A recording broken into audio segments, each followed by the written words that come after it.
Ah, well, glory be, mercy me. We've done it yet again. Here we are, streaming away. There it is. Official. Official. Just need to check. Just need to check, right? I got very sketchy about things. These days, especially. How you guys all doing today? Had a pretty good day today. It's actually snowing in a way that I have to describe as magical. I don't actually have another way to describe the type of snow. Like the snow is coming down and it's coming down in like the big like flakes, like they're really big, and when you go out into it, they like literally like flutter down and just like land gently and delicately, like each snowflake is asking its permission, like, excuse me, sir, I'm just going to gently place myself upon your eyebrow. Just if I could place myself here. And so before you know it, you're like loaded with all of these like delicate snowflakes that are like not really a problem. Hey Barnabas, how you doing? Right? And there's like no wind, and so everything's just fluttering down in such a lovely way. And of course the snow goes around the trees, creating that mystical kind of look. Like you feel like my walk in the graveyard today, I felt like I was walking around in like a magical wonderland. Like if a reindeer had shown up, I would have been like, yeah, fitting, makes sense. Like Santa Claus off on the corner, right? Would have been great. Would have been absolutely great. So I think the news of the day really is about the truckers, right? There's a bigger news story that I'll be talking about tomorrow more, and I'll probably talk about today as well, because the anti-work subreddit has shut down. What am I talking about? I'm for sure going to go through that today. So crazy news stories all over the place. I love the CBC pitch bot here. Ottawa RCMP says no need for deployment against truckers for freedom demonstration as the protesters don't appear to be Indigenous. Like, yeah, that's basically it. And more than anything, I think that the reason why there isn't going to be much to do about this is because it's not going to be effective and it's not going to work. Right? It's not going to actually be a meaningful confrontation in any way. Like, yes, the rhetoric is there, right? Like they're speaking out against Trudeau. They're hanging dummies with Trudeau's name on it and all of this kind of stuff. But like, if I'm Justin Trudeau, I'm not really concerned about that. Like, not really. Like, I mean, I have my security forces for sure, and I'm like, hey, can you make sure that there isn't like a kooky guy that comes in here, right? And that, all that. But in terms of like a threat to the power structure, in terms of a threat to the powerful, and basically what I said today in today's video is that it's not going to work. It's not effective. It's not an effective strategy because it's not rooted in class politics. And really, ultimately, what these truckers are fighting for is a return to Denny's. Like, this is the glib statement that I've been saying. Like, let's go back to Denny's. Let's go back to Denny's. And the pushback that I have been getting from people who are invested in this movement can't seem to tell me what else it's about. Like, that's really the challenge that I'm throwing the gauntlet down. Good to see you, Eric. Good evening to you. Good evening to you. This would be my challenge that I would throw down, like the gauntlet that I would throw down at these truckers would be like, okay, well, if it's not about you guys getting back to your, you know, your hockey games and your Denny's and all that, right? What is it about? And I'm yet to see a response, because ultimately, my critique of this movement is accurate. Like, that they don't have an idea of class. They don't understand. What do you mean by return to Denny's? I'm just saying glibly, Eric, that like they just want to get back to the way it was, right? It's like that nostalgic kind of like, you know, if you're a trucker, especially truckers, right? Like, you're a trucker, your whole life is just hauling stuff across Canada. You're driving around, right? And when you go home, you want to be able to go out and enjoy restaurants and you know, your local pub, like all these kinds of things. You want to go out to the hockey game. You want to do all that. Bread and circus. That's actually a really good observation, Ezial. I hadn't really made that connection in terms of the rhetoric, but it's very similar, yeah. they're not getting the circus. Like, they've got the bread. Like, they're fine on the bread. But they don't have the circus. And so, if you don't have your circus, right, well, then they're taken to the roads and they're trucking around so that they can stew up as much discontent as they can. The Hill did a great video about it. Kim Iverson, media blackout on massive trucker freedom convoy. I mean, but this just... I understand why the media is blacking it out. Like, that makes sense that they would do that. Not just that, but students are in school because of mandates and people lost their jobs. Well, I mean, like, my fundamental critique, okay?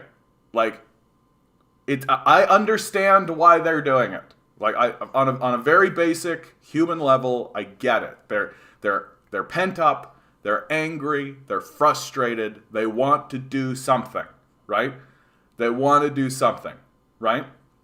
And they are going to, and so they're doing this convoy in order to really show everybody how angry and frustrated they are.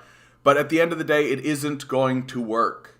And it's not going to work because even if the establishment acquiesced to their demands completely, even if they said, hey, let's open everything up, there's all this support, right? There's a public outcry, all this. Let's open everything up and do everything. Well, the system is not going to function. And the reason why the system is not going to function is extremely simple. The wages are not paying the rent, right? The wages are not paying the rent. And the truckers will be the first people to say, we'll just get a better job. Which tells you which side of the class establishment they're on, but they don't have a class analysis, so it's not relevant. Like, so in the end, like, what are they actually fighting for?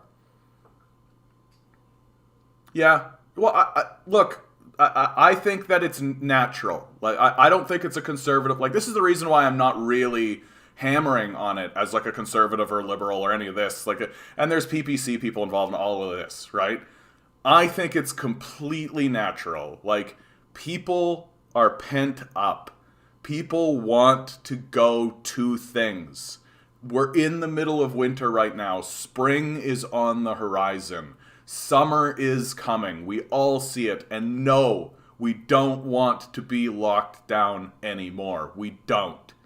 And I think that's completely fucking normal. Like, I don't think it's outrageous. I don't think it's egregious. I don't think it's offensive, insulting, anything. It's totally normal for people to say, man, I wish I could go outside and hang out with my friends and enjoy a festival or something. Right? Like, boy, I would love to go meet some new people and maybe go on some dates. Maybe find the woman of my dreams. Like, there is a lot of very basic human desires and very basic humanity that is tied up in what we are seeing here today. And my heart really does go out to these guys. But, like, the fundamental reality is that it's not going to work. And it's not going to work because the structure of the system is designed in such a way to ensure that it won't. Right? That they haven't accurately diagnosed the problem. And so I think that might be all I talk about with these truckers, honestly. Like, unless something serious happens in Ottawa, like, unless they go to Ottawa and there's actually, like, gunfire or like an actual confrontation with the police, which I don't think we'll see. Like, the police will be there. There will be a police presence, obviously. Like, they have a job to do. But, like, they're not going to... Unless that happens, I think this will just fizzle, right? It'll just fizzle out. Jackson Hinkle's debate with Sam Cedar was astonishing. Cedar really outed himself as a liberal. Absolutely astonishing. I mean, Cedar, I don't know. He is a liberal, though. Like, how does he out... Like, how do you out yourself on something that you are openly about? Like, this is the reason why, like, I don't mind Sam Cedar in the conversation. Like, I think this is essentially what I was saying yesterday, right? Like Just JC was in the chat. She was like, are you going to watch it? And I was like, no, I'm not really that interested in it. It's not going to mean anything to me, right? And now I'm getting people coming back and being like, can you believe it? Sam Cedar really outed himself as a liberal. And I'm like, yeah. Like, Yeah, he is a liberal. Like, he's not, it's not, like, I appreciate that you guys are astonished. I am in no way astonished, right? Like, I'm going to watch the clip and be like, yeah, that's Sam Seder's position on the issue as a liberal, as he's always been, right? He's never hidden it. Like, he's never been walking around being like, no, I'm not a liberal. Like, he's never done that, right? Like, he's always been a liberal. And the only reason people think that he's on like the lefty leftist is because the Overton window has shifted so far that if you say something reasonable, like, yeah, people should have healthcare, then people are like, you're a socialist, you know? But he's not. He's not. Like, he's always been that way. And I'm glad to see that Hinkle was able to really bring that to the forefront. But, well, again, I'm sure that Jackson Hinkle is going to put together some kind of clip thing, and I'm going to watch it. And I'm looking forward to it, actually, because I'm looking to have my opinion of Hinkle improved. And who better to do that than Jackson Hinkle himself? So I'm looking forward to seeing his clip compilation. And again, honestly, my biggest takeaway from the Hinkle-Seder debate will be, for sure, good for Hinkle. Like, Hinkle is getting to a point now where more serious commentators are starting to take him seriously and starting to have him on, and he's able to get into the upper echelon of the conversation. Good for him. Good for him. And that's my big takeaway, right? Like, he seems like a good kid. He seems to mean well. He seems to be fighting the good fight. He seems to be on the side of people like Hedges. Like, he seems to be in that leftist mix, right? And now he's getting into a higher echelon with Seder and all of that. Great. Good for that kid, man. I hope to join him soon.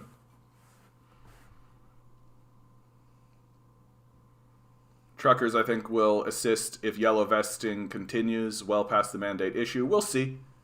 Like, we'll see. Like, when protests begin on more serious issues, will these truckers show up? And, like, someone, I think it was Matthias, actually said on the video, on the comment, was like, it really is, like, the truckers are asking us to show up, but they've never shown up for us. You know? Like, anytime we have reached out a hand and asked for aid from these guys, we've been told to just get a better job. And now that they're turning around and asking us for help, like, no. Like, frankly. Like, no. Not really. Not really that keen, bud. Like, these guys have never once even acknowledged the crisis that we are going on with. And so, like, and all they really want us to do is keep our mouths shut and keep serving them eggs. You know? Like, maybe not. Maybe not, bud. Yeah, he said he didn't care about holding... Yeah, he said he didn't care about holding politicians accountable because he doesn't put them on a higher level. Therefore, vote AOC because they are lesser of two evil. Yeah. I mean, that's just the classic commentary. Like, it's nothing new. Even Noam Chomsky kind of talks this way. I know a lot of green in it, like, and this is my big critique about men like Seder. He's in this critique, right? He's not trying to galvanize people to get into the streets. He's not actively working for protest movements, right? Like, this is he cares about his business more than he cares about a movement, right? Like, Sam Seder is comfortable. He's happy, right? Like, he sits and talks to people the way that I'm sitting and talking to people, but he's not trying to get anybody mobilized into a political movement to actually confront these issues, right? Like, that's Sam Seder to a T. That's who he is, right? And it's not evil. Like, he's not an evil person for doing this, but that makes him a liberal, like, by definition. And I think this way about, like, Hassan. I think this way about Vosh. I think this way about all of these guys, like Thought Slime, all of these guys, right? Like, they may be sympathetic to socialism, and they may be sympathetic even to communism, right? They may be sympathetic to these things, but they're not actively organizing. They're not trying to get anybody into the streets. They're not actually trying to confront meaningfully any kind of anybody in any kind of position of power. They're not trying to confront the structure itself, right? And many of them, and so what this makes them is liberals who care more about their business than they care about the movement. Like, right? Like, and that's just true. If they're not actively working to actually confront the power structure that has actively betrayed the entire populace because they have managed to get themselves into a position that is comfortable within the structure of the death cult, even if that comfort comes by critiquing the cult, right? As long as they don't actually do anything meaningful and aren't meaningfully challenging the death cult, then the death cult will let them talk, and we'll all just move along our merry way. And those people are liberals. Like it's the definition of liberalism. Like whether you go along, like if you go along with the death cult going, yeah, but we could do better, but you go along with it anyway, you're a fucking liberal. Like that's who you are. Like just and if you're digging your heels in and actually organizing protests and actually organizing unions and actually organizing people to get into the streets and confront the power structures and confront people, well, then you're not a liberal. And that's what defines it. Like, that's the dividing line. Like, I remember I watched a debate. Like Destiny is key on this. Destiny keeps asking, like, I don't really get the difference between socialist and liberal. Like, what's the difference? Right? Because he doesn't understand his own place within the power structure, right? And he doesn't understand that, like, he's just talking without actually threatening the power structure at all. He's not actually interested in confronting the power structure, acknowledging that the power structure can't be reformed and needs to be confronted. And the way to confront it is to galvanize people to get to the streets, like these truckers have done, right? And again, this is why I'm sympathetic to them, because they're doing the thing that needs to be done, which is to take to the streets and actually do, like, actual movement, like the Extinction Rebellion does, like the climate change rallies do, right? Like, and if they don't actually do that, right? Like, and so what's the dividing line for Destiny, right? Well, you're just willing to stand there and critique the system while doing nothing to actually move the system in a meaningful way. So that's what a liberal does, right? Whereas a socialist and a communist certainly is interested in getting to the streets and overthrowing the structures of the power of the system, because they understand that the structure of the system itself has gained its illegitimacy. It has earned its illegitimacy, right? And our systems have earned their illegitimacy through their inaction, like through their total inaction, right? We don't need to accept a governing body that doesn't govern, like very simply. And if we can't vote it away, like if we can't vote for a governor to govern, then we have to start asking very significant structural questions about why is it that we can't actually govern? What's going on here? So, and they just don't do it. And so, like, this whole conversation about Sam Seder, I'm like, yeah, like, that's the reason I don't watch Sam Seder. Like, I don't really pay attention to Sam Seder. Like, I get that he is who he is, and he's not bad or anything, but he's a liberal. And he always has been. Like, and, like, I kind of think the same way about, like, Jimmy Dore. Like, Jimmy Dore kind of has gone off the deep end, but ultimately he's just sort of a liberal, right? Like, he's not actually moving anything. He's not actually doing anything. And now he's in, like, crazy anti-vax territory. So, like, Anyway, that was a bit of a tangent on that, but, like, at the end of the day, I'm just going to go right back around to and loop right back around. Good for Hinkle. And it is good for Hinkle. It will be good for him. And I'm glad to see that people to the left of Cedar are actually pushing forward and trying to move things. And honestly, I hope Jackson Hinkle galvanizes his people and takes to the streets, right? Because if he doesn't, then he's just going to turn into another Sam Seder. Like, he's just going to be like another liberal being like, we could do better, we just got to vote harder. And you're like, no, that's not how it's going to go. So, we'll see. We'll see. I've asked a few of these truckers on TikTok what their economic stand is, and they either can't or won't answer. Yeah, Nova Scotia, like, they don't actually have a critique of this is why they get so uncomfortable when I talk to them. Because I know, right? Like, I'm not blown away by any of this, right? Like, they don't want to admit what they're actually here for, right? They want to act like it's all about unity and coming together and all of this, but like they want to go to Denny's, guys. Like they want to go to Denny's. Like really, like I know that sounds reductive, but it truly isn't. Like that when they're trucking and they're going by, they look at the restaurant, the cafe, the establishment that they used to be able to go into that isn't operating right now, and they look at it and they go, oh, I remember, oh, I miss, oh, and that's it. Like that's it, right?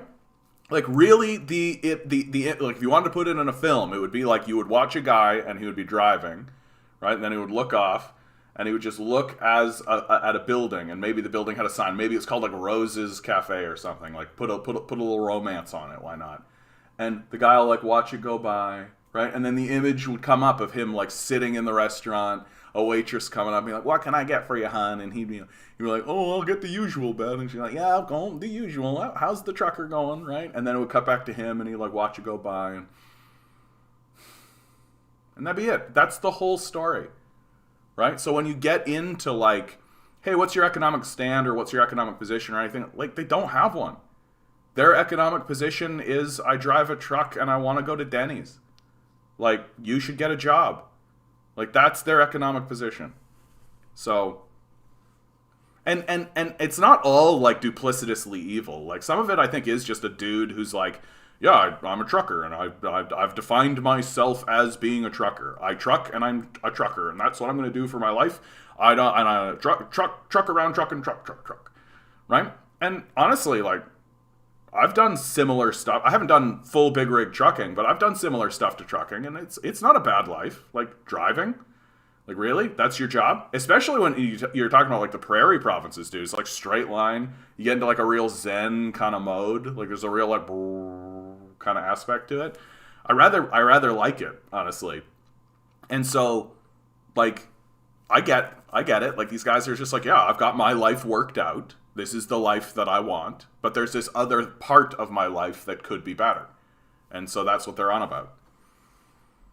And like, you can call that selfishness, and I mean, we can only call it selfishness if they take the next step, which they are starting to do, which is they're starting to ask us for help, right? They're starting to ask us for help while they have completely ignored and belittled us the entire time. That's what takes it into selfishness. That, like, if they were doing this and putting on a thing and being like, yeah, the truckers, we want this for the truckers, I'd be like, okay, like, self-motivated, but you know what? There's nothing intrinsically wrong with that. Like, fine. But they're reaching out to the rest of Canada and being like, hey, Canada, come out and help. And, like, they've never once helped anybody ever with anything ever. And, in fact, anytime we say, like, hey, there's homeless people, it's like, just get a job. Like, there does come a point where you have to look at these guys and be like, yeah, get fucked, right? See what your individualism has done, right? With when it's about helping the vulnerable and the needy and the disabled and all of this, it's go get a job, right? But when it's about you going to Denny's, it's we've all got to come together and unify. Got it. Really, I know some who are outright communists, but most are conservative, which sucks. Yeah. Well, and they're conservative in a very natural sort of way, which is like, this is my job. I work my job. I do good in it, and you should do it too, right? Very, very like rough boot, roughneck kind of way of thinking. But I don't care. Solidarity for one movement, hoping it goes towards ending capitalism. Yeah, that's the thing. Like that's what's actually interesting about these truckers is that, like, it could go places. Like, it could go places. Like, they're a group now, right? Like, they're a group. Like, what are they going to do as a group? And it would be very unfortunate to see them get funneled into, like, the PPC or something like that, which I think is likely, right? And, like, it's they just don't, like, they don't have larger systemic critiques. Anyway. Next, Hinkle versus Destiny. One day, maybe Hinkle versus Hassan. Though Destiny is too scared and hates Jackson and doesn't want to debate him. Odd. Like, I don't know what Destiny has to be worried about. Destiny supported Kamala, ironically, in 2022. Yeah. Well, yeah, Destiny's like a liberal, dude. Like, he's just a straight-up liberal. Like, and unlike Cedar, like, Destiny is a liberal. Like, he's not like a lefty liberal. He's a liberal. The average salary for a truck driver is $23.76 an hour in Canada. Yeah. Even Luna was saying how being only online is not enough. Yeah. No. The power structure is completely fine if we do this all online. Like, it's that's the reason why, like why aren't there bigger internet crackdowns? Why aren't there big, like, if they're because they're not scared of us. And why are they not scared of us? Because we sit around looking at screens. Like, who cares? Like, let people grumble. Let people bitch. Let people be online. Like, it's not threatening at all. It's not threatening even a little. And as long as that's all you're doing, and as long as all you're doing is funneling people into digital platforms, right? And because that's your business model. Honestly, I support their right to protest, but I don't support the trucker goal. But I have to say that I find your critique of liberal very interesting. You're totally correct. Every single liberal, ranging from David Pakeman to Sam Cedar. Yeah. No, of course. Like, that's the defining quality of liberals, right? That they are essentially conservatives who tilt their heads at the people who are abandoned by the system and go, oh, that's it. Like, that's it. That's all they are, right? There's no larger critique to put on the plate of liberals, right? Like, you can make a larger commentary because they're much more duplicitous than conservatives, right? Conservatives are very honest about wanting to betray, like, not betray because they're honest about it, but they're honest about what they want to do, right? We are going to come in and we're going to destroy the civil society. We're going to dismantle structures. We're going to privatize everything. We're going to attack unions. We're going to do all this, and all of that will mean the society is better. And the only thing that the conservative excludes from his statement is better for me, right? Like, that's the only thing he's excluding. So the only thing you can really put at the feet of the conservatives in terms of duplicitousness, in terms of lying, is that they're omitting, like, for me. It'll be better for me and my buddies, right? Like the way Doug Ford did, right? For the people, right? For the rich people, right? Like, just like that, but that should have been implicitly understood that that's what Ford was doing. So that's how conservatives lie. They just exclude, like, when I say for the people, you've got to understand that I don't consider poor people, right? For the rich people. Right? Like, poor people are commodities. The labor market is a commodity, right? We've commodified humanity and human life. And so as long as you understand that, then conservatives never lie, right? They always tell the truth about what they're saying, right? Liberals, on the other hand, lie. And they tell egregious, enormous, brutal lies, right? They're extremely duplicitous. Like, a conservative will be like, climate change isn't a thing, fuck you. We don't need to worry about climate change. And, like, I don't agree with them, but they're not lying, right? Whereas a liberal will say climate change is the most important. We have to declare a climate emergency and this enormous problem, and, we're going to increase emissions 30%, right? Like, so it really is sort of the age-old question of, like, you got two people standing in front of you. One is saying, I'm going to punch you in the face. The other is saying, I will not punch you in the face, right? And then you pick the guy who says, I'm not going to punch you in the face, and then he comes over and just punches you right in the face straight away. Which is worse, right? At least the guy that said he was going to punch you in the face is saying, I'm going to punch you in the face. Like, at least he's not bullshitting you about it. You know? Toughen up! Oh! And this is my view of most online leftists. And people are starting to figure it out. Right? People are starting to figure it out. They're starting to understand that there isn't actually a leftist movement. There are people who are ahead of it, like Chris Hedges is ahead of it. Hedges understands that there's no leftist movement, and that's because he's so well-traveled and well-read, and he understands what's going on in the rest of the world. Right? He goes to, like, he's been to Europe, he's been to the Middle East, he's been to these places, right? And he sees, like, what does it mean to be a leftist in Europe? It means that you're part of the Communist Party, and the Communist Party has seats and gains power, right? Like, being a leftist in European nations means something, right? Being a leftist in America is almost irrelevant. It's, like, almost meaningless to say. There is no leftist movement. Not a real one.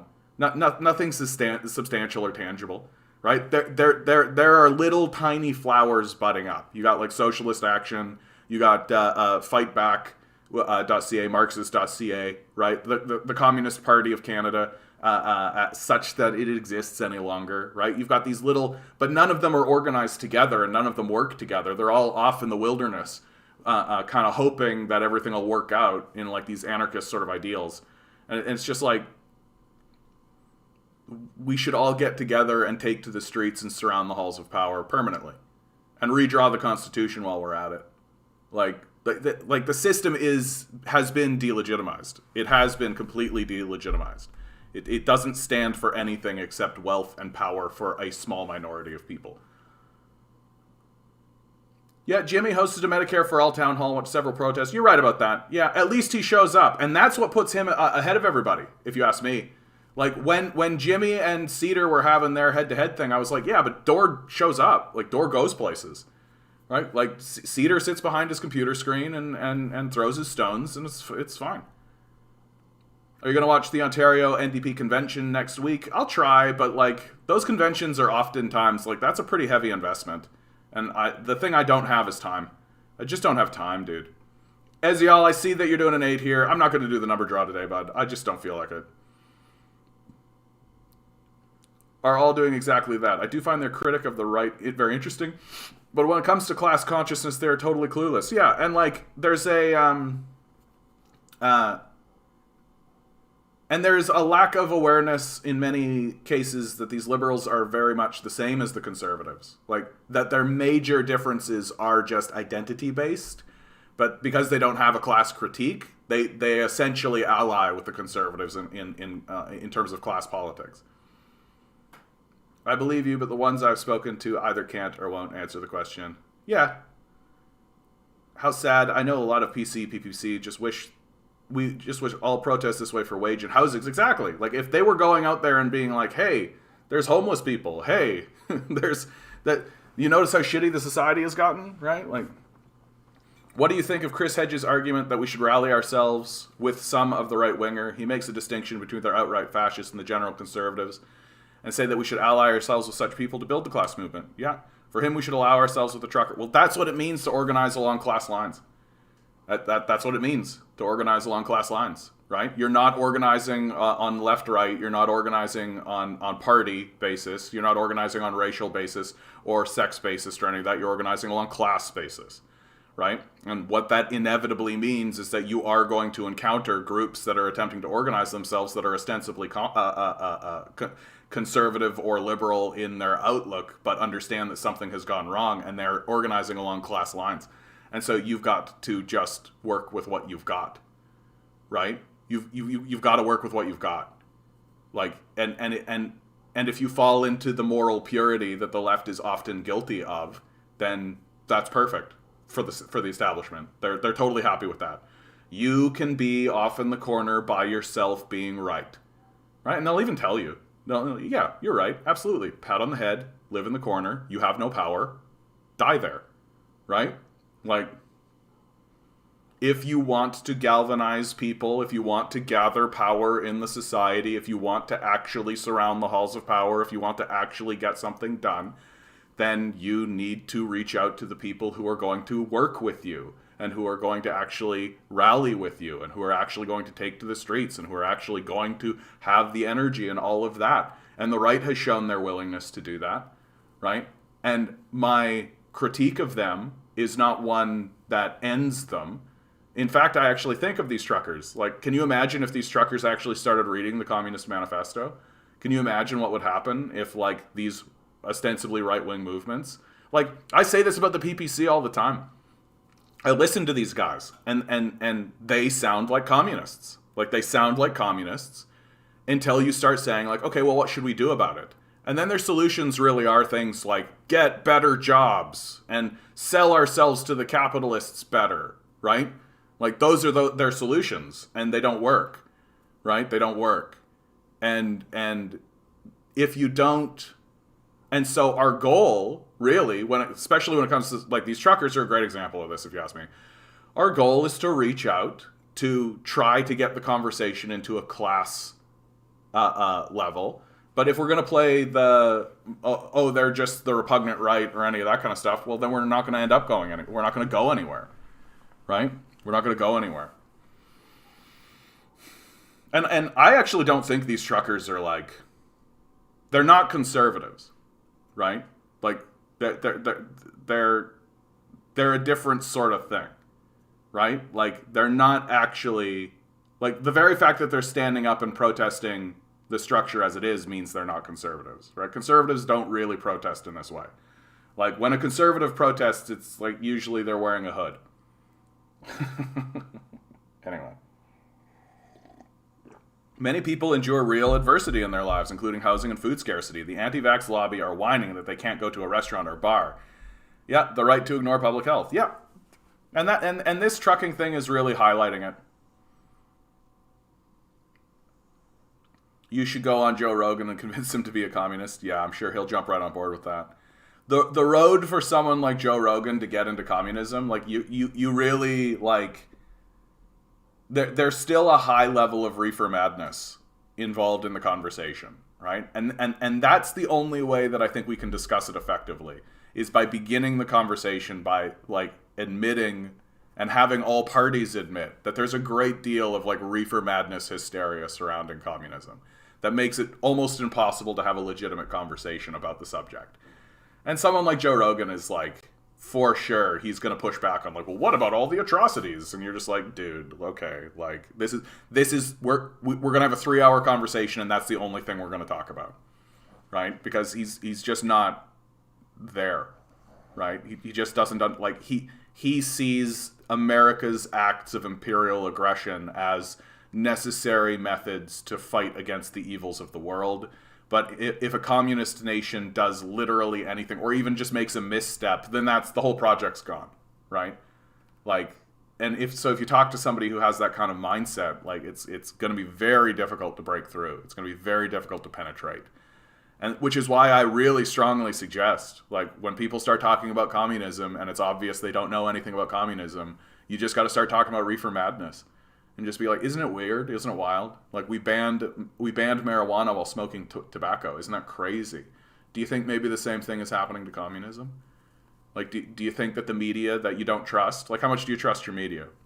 Right? These are the questions and statements we need to start saying. Like, how much do you trust your media? And when you find out that it's, like, less than 5, because it always is, you're just like, well, why? Why? So if you don't trust your media, why do you implicitly trust them 100% when it comes to the subject of communism, right? And then when they start saying they're dumb, like today, for fuck's sake, today I had somebody telling me that I'm a shill for China because they're a dictatorship. And I'm just like, bro, like, if you think China is a dictatorship, like, you're illiterate, like, and it's full stop, like full fucking stop. Like, we don't need to go any farther. Right? Like, anything we go forward from this point is not going to be us having a debate or a discussion. It's going to be me informing you about what is real in the world. Like, if you're literally standing up and saying that China is a dictatorship, like, yikes. Like, yikes. Please stop talking like you're an authority. Right? That's the hardest thing to break through when it comes to the people who have been infected with this reefer madness view. That they think that they are an authority, or they think they have authority in the conversation, and they don't. Like, at all. Like, at all. So, and how do you break through that? How do you get to the other side of that? That's what I'm trying to figure out. Acknowledge the problem and fake they want to do anything liberal, yeah. Maybe we could build hospitals instead of bicker about who's a bad person not wearing a mask. Nah, yeah. Canada extends military operation in Ukraine 3 years. Yeah, Trudeau is a warmonger, you bet. I got something on that. I'm going to start going through this stuff. You guys are chatting away. Beautiful stuff. A boy in a shopping cart with the bread. The bread boy. Oh, boy. But the boy with the shopping cart wants us to put bread in the shopping cart, right? PPC is Canada's Nazi party. Not yet. Not yet. It pays to remember, Barnabas, that when the Nazis were coming to power, they were doing so with a book that explicitly said we are going to round up the Jews and murder them, right? Like, the PPC is not a Nazi party yet. Do they have the potential? Sure. But they're not. Not yet. All right. Let's start closing some stuff down here. So, big news today. Big news. The The anti-work subreddit has gone private. It has completely imploded. There are other subreddits that have blown off from the subreddit. There's work reform. What was the other one? Come on, I had them in my head and they just dropped out. Come on, I joined them. Why is this not alphabetical? Oh my god, I'm the best at this. Aren't I the best? Aren't you guys so happy that you tune in to watch me be like this? Disorganization! Okay, whatever. Oh, you know why? It's because of this. Here, if I do a refresh, watch what's going to happen. I'm going to do a refresh. Right? There it comes. And then I'm going to go like this, and then it'll all be here. Workers' rights movement, our workers' rights movement, and our work reform are the subreddits that have been created after this has happened. This occurred... and this is being described as, and it's accurate, it's an implosion, right? This occurred after one of the mods of the anti-work Reddit went on Fox and did this interview. Cringe alert, I guess, like trigger warning. You're going to see a lot of embarrassing shit. You're going to see a lot of arrogance and snideness from Fox. And... this has ostensibly destroyed the anti-work movement, such that it existed on Reddit. So let's watch this. It's about 3 minutes long. Over 1.6 million subscribers. Joining me now is the person who operates this anti-work group, Doreen Ford. All right, so Doreen. Oh, sorry, JC. I didn't mean to ignore you. Hi. Of being home, not working, but still getting paid by corporate America. Yeah, so there's some misconceptions about the movement. So we're a movement where we want to reduce the amount of work that people feel like they're forced to do. And so we want to still put in effort, we want to put in labor, but we don't want to necessarily be in a position where we feel trapped. You know, you just quoted from Office Space, where that person feels very trapped in their job. I think we're calling for a society where there's less of that. But yeah, absolutely, people still want to do things. They just want to do things where they feel rewarded and they feel like they're in a good spot in their life, and that their job respects them and stuff like that. You know, there's varying. So Doreen, but you're not being forced to work. This isn't slave labor. You've applied for a job. You've agreed to the terms and conditions of the employment. And, you know, you can walk away from that job at any time and quit. So I don't understand really what this is about, except it sounds like maybe people are just being lazy. Are you encouraging people to be lazy? So I think laziness is a virtue in a society where people constantly want you to be productive 24/7, and it's good to have rest.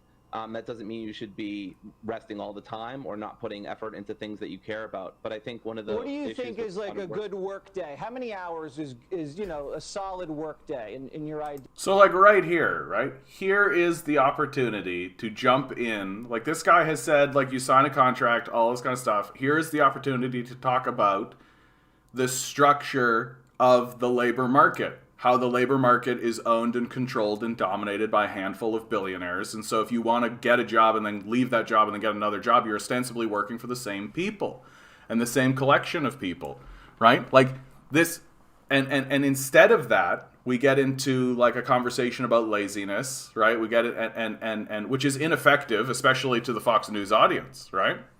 Ideal society. Sure. I mean, I think as much as people want. I mean, I personally work. I have like a 25 hour work weeks, which I think is fairly good. So I would like less work hours. And what do you do, Doreen? I'm a dog walker. A dog walker. Okay. Yes. And how? Yeah. So how old are you, if you don't mind me asking? Sure, I'm 30. You're 30. Okay. And is there something you want to do besides being a dog walker? Do you aspire to do anything more than dog walking, or is that kind of your pinnacle? I love working with dogs. If I had to do this for the rest of my life, you know, I wouldn't be super complaining. You know, dogs are wonderful animals. But I would love to teach. I would love to, you know, work with people and stuff like that. What would you teach, Doreen? Philosophy mostly, just Philosophy. introduction to philosophy, critical thinking, reason, stuff like that. Right? Okay. The insane arrogance of this man, right? Like, it's obvious that he thinks teaching is not a profession, right? And that teaching something like ethics or philosophy, right? Something, about what the moral center of humanity and all this kind of stuff. Like, this man has no moral center. He works in Fox, right? So, that's really, really obvious. Well, I would love to take your class, Doreen. I would just be taking notes the whole time. And you know what? A professor's a very similar schedule than something that you're imagining. So I think that actually might work perfectly for you. Listen, I think this might not be the greatest idea, but who am I to judge? To each their own, they say. It's a free country. Sure. Not everything's free, but it is a free country. Thank you so much. Sure. We got to run. We got to pay the bills. Right, so they basically bring this guy on to make fun of him, and he's either not aware that that is going to be the case, or and it fundamentally goes back to what I was saying earlier, which is, if your movement doesn't have an accurate critique or an accurate statement about the class dynamics that exist in the society, right, this is the outcome. Fox News has perfected this. They know exactly how to have this conversation. They know like, this guy did this absolutely expertly, right? Jesse Waters nailed it absolutely perfectly, because as long as you accept, right, that, oh, we're all in this together, we're all this kind of stuff, right? Like, it's a,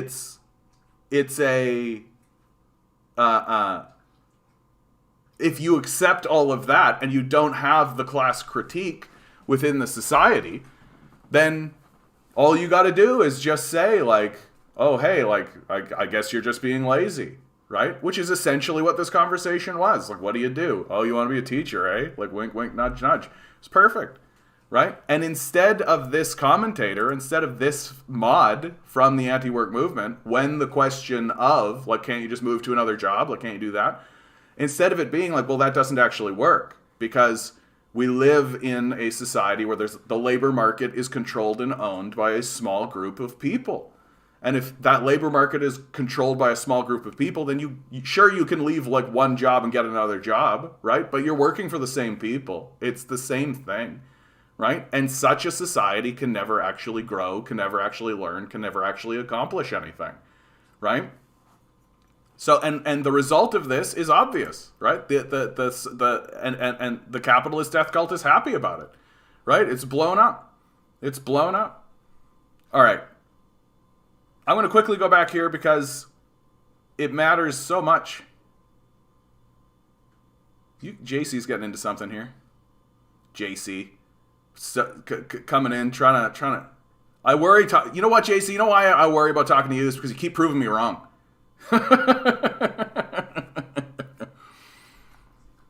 What are you guys even talking about? Are you in favor of ignoring bodily autonomy for the sake of public health? Acknowledged problem. Maybe we could build hospitals. Yeah, I'm in favor of believing sciences. And JC, I just want to be clear. Like, the reason I wasn't ignoring you, I just thought that you were in conversation, and I didn't feel like I wanted to interject. But I'm in favor of believing scientists who spent their lives dedicated with their particular expertise. As a society, we've been required to be inoculated for a myriad of disease. Bodily autonomy is a fundamental principle. Okay, Eric. For you, bud. For you. You convinced me, bud. You convinced me. It's because it reminds me that I haven't gotten my strings yet. That's what's going on with this. It's because it reminds me I haven't gotten my strings. And I gotta go get my strings. And I've just been so, like... But you're right. You're right. Let me go through this and then we'll do the number. Which vaccines? Oh, yeah. This is about... You guys are talking about the vaccine mandate. I am actually kind of opposed to mandating vaccines. Like, I just don't think... Like, I think JC's point is pretty accurate. Like, we've never really mandated it to go across borders or anything like this. That would be precedent setting, right? It would be precedent setting to... Especially this vaccine. Like, this vaccine... It's not like it's curing polio or something, right? Like, this vaccine has already been sidestepped by Omicron, right? COVID doesn't seem to care about this vaccine anymore. They're scrambling to get a new vaccine out. And my concern with, like, JC is bringing up bodily autonomy as the issue, but my issue with the idea of mandating vaccines is that you're essentially just permanently entrenching a power structure to constantly be able to say, here's this vial, drink it, right? And you're mandated to drink it. You have to pay me. So it's like a permanent entrenchment of a hierarchy in our society that I'm a bit like, does that need to exist there? Seems a bit fraudulent, if you ask me. The freedom to drink is also a human right, but you have to reach a certain age to exercise said freedom. This is again where I disagree with you, because I argue the Nazis as evolve and change their language to pretend that they are for people while supporting the racist. Even today, Mrs. Institute came out and defended JP decision leaving the university. Yeah, I saw that. We'll be talking about JP. I have a clip here. I guess you're ignoring my chat. I wasn't ignoring your chats, JC. I'm so sorry. Please. I didn't think it mattered so much to you, JC. I didn't think I mattered so much to you, you know? You know, sometimes I think that I'm just kind of here and by myself and, like, I'm trying to make a good show that everybody will love. I didn't mean to bug. I'm just fucking around, guys. I'm just fucking around.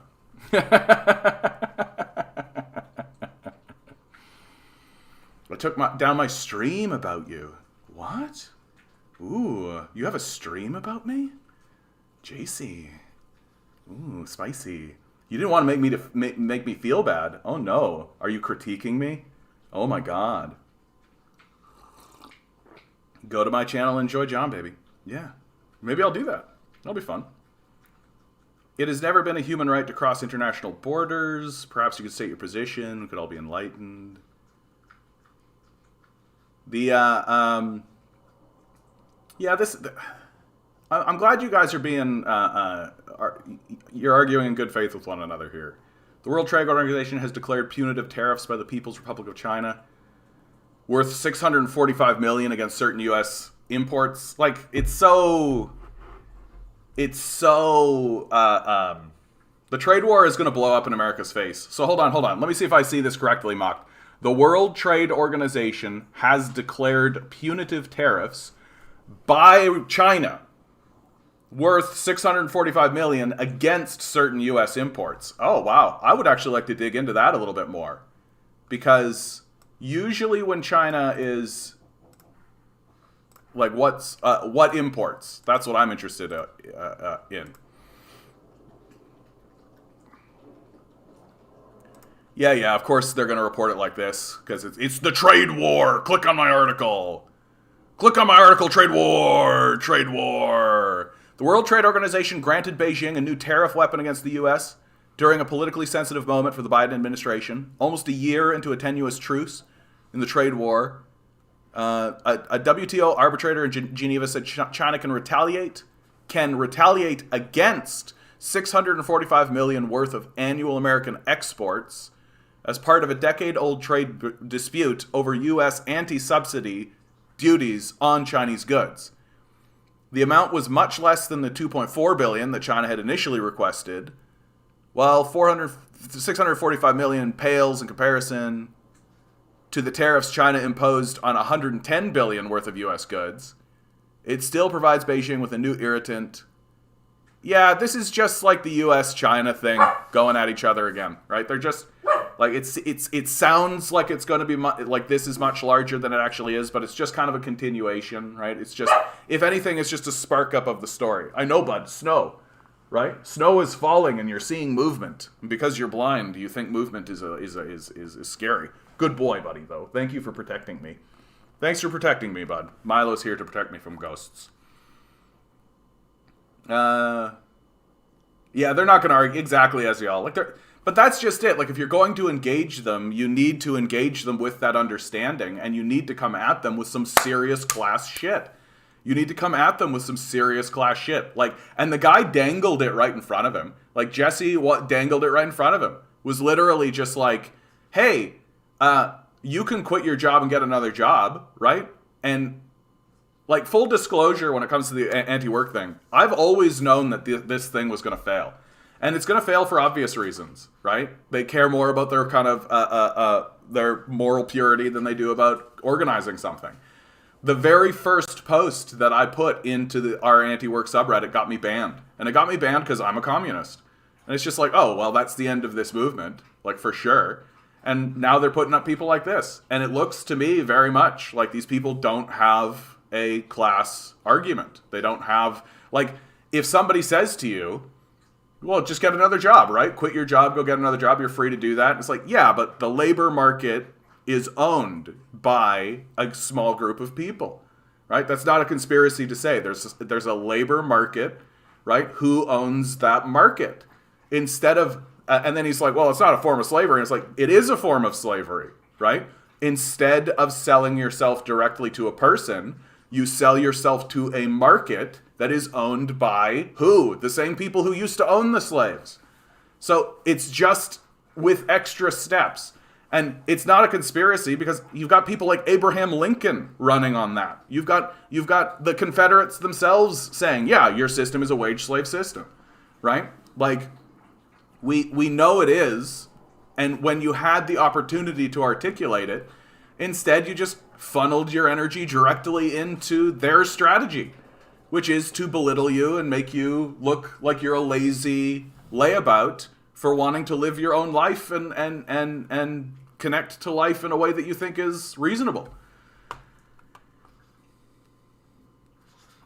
Yeah, JC, I wouldn't mind hearing your position explicitly stated. Like, sorry, I get triggered when ignored, neglected, only child issues. Oh, I love you, JC. I love you, but believe me, I'm not trying to ignore you. It's too much going on. Too much going on. Okay, you guys want it. You guys want it. I'm here to deliver it. Here we go.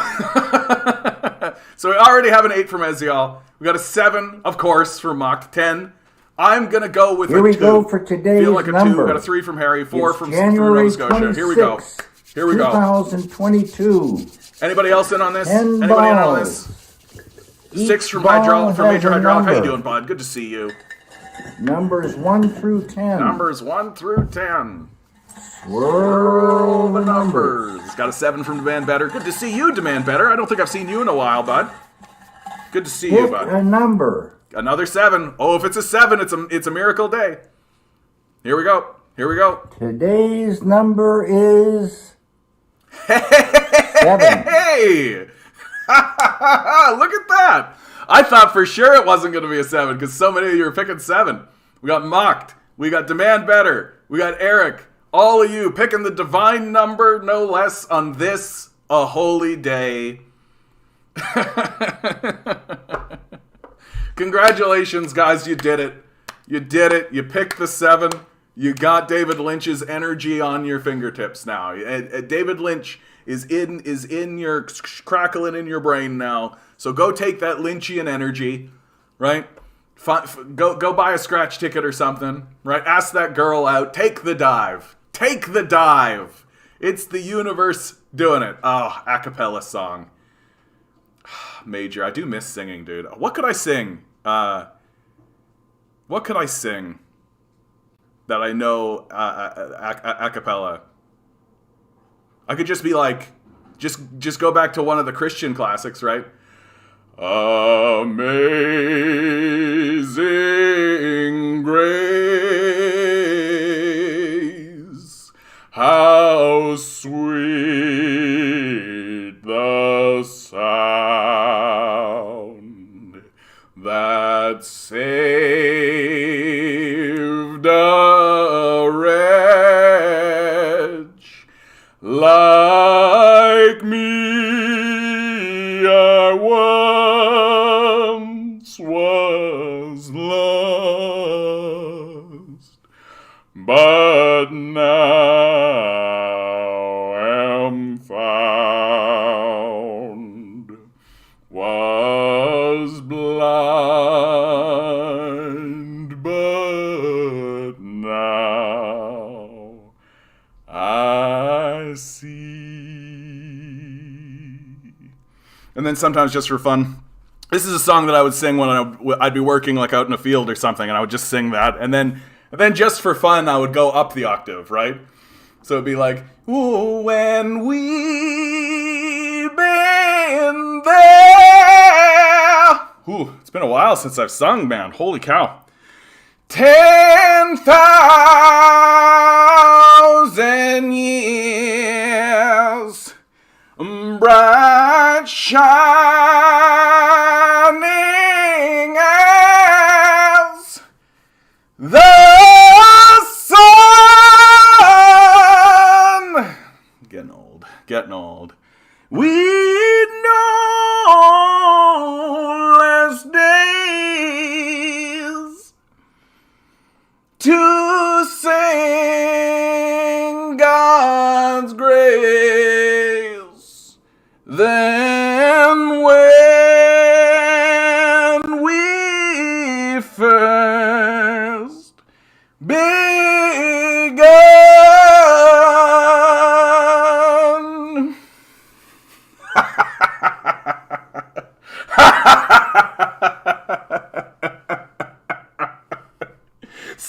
I tried. The mic's over here. I'm singing over here, bud. I tried. I'm sorry. I'm loud. I can't help it. I'm loud. Hope I didn't disturb your cat. Yeah, I love this song so much because of who wrote it. The author was an ex-slaver, realized his errors. Yeah. No, and Amazing Grace is one of the great classic Christian kind of gospel songs, you know? Like, once you kind of sidestep the I won't go into the Christian critique. I don't need to bother. It's anyway.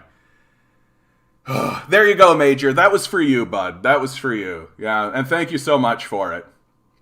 We are omniscient. Thoughts on Ben Norton leading the Gray Zone, starting his own independent website? Good luck. Fairly common to see that happen, so I don't think that there was like, it probably wasn't like, I disagree with, and therefore, like, he's probably just striking out on his own, and will probably be successful. Like, Ben Norton is very good at what he does, and really highlights a lot of very important, especially in terms of international politics. He's very prescient and very useful. So glad to see him striking out. Glad to see he feels the power to be able to strike out. Good luck. So also, I'm not too clear what happened. Did people just up and quit the sub after the interview because people lost faith in it? Okay, right, yeah. So sorry, Ezial, I didn't actually complete the story. So because of this disastrous interview, right, it led to a bunch of conversation on the subreddit, right, as one would assume that such a thing would do, right? And of course, people were very critical of it, and people were very much like, "Hey, like this was a disaster for us. We ended up looking like assholes." Right? And sorry to say it, you do, right? You do. And so the mods started to ban people, right? There are lots of stories coming out of this where mods are just banning people for being critical of this interview and all of this. And then this ultimately results in the mods of the community just locking it down and calling it a private community. And obviously there are people who are like coming in and making fun of them. Right? Obviously, that's going to happen after such a disastrous, ill-planned interview, and because of this lockdown now, I think that it has created in the consciousness of lots of people that we've got to do better than this, right? And so this is what's inspiring other subreddits to come up. This is what, and to get away from, frankly, like the mod team of anti-work aren't really that... there was actually one statement that actually made it really perfect, actually. Let me see if I can dig that up quickly. Oh, I gotta move on, and I gotta get into other stuff here, guys. Look at me. I'm just babbling away. Honestly, it's the most fun is talking to you guys. That's the thing, right? That's the problem I'm having. So this comment I found actually really does encapsulate it in a really interesting, succinct kind of way. This might be the most snobby thing I ever write. Leave political communications up to those educated in politics and communications. We are fighting a battle for the soul of society. We need to build a movement not centered on any one person or any one physical digital public square. The absolute arrogance of that mod to try and shoot the shit with Jesse Waters is hilarious. He fell for the corporate news trap, that being to speak about these complex issues in large enough terms or unspecific enough terms to have zero impact on the average worker. Material conditions, material conditions, material conditions. Talking about economic inequality in anything besides the language of specific policies and corporate practices is a surefire way to turn the movement into a laughing stock. Edit. Got permabanned. Mods, you don't give a fuck about the average worker. You just want to sit on your little pathetic pedestals and wield the small amount of power you've been able to find in this life. You have fallen to the same corruption which is supposed to be the antithesis of this sub. You are the problem. And it pays to remember, like, this subreddit, like, it existed and it just blew up because I think people were looking for an outlet, right? People were just looking for an outlet, and they found it in anti-work. But now they're looking for more than that. They're looking for more than that. And so what the outcome of this is now people jumping onto, and I'll say it again for anybody that just came in, our workers' rights movement and our work reform.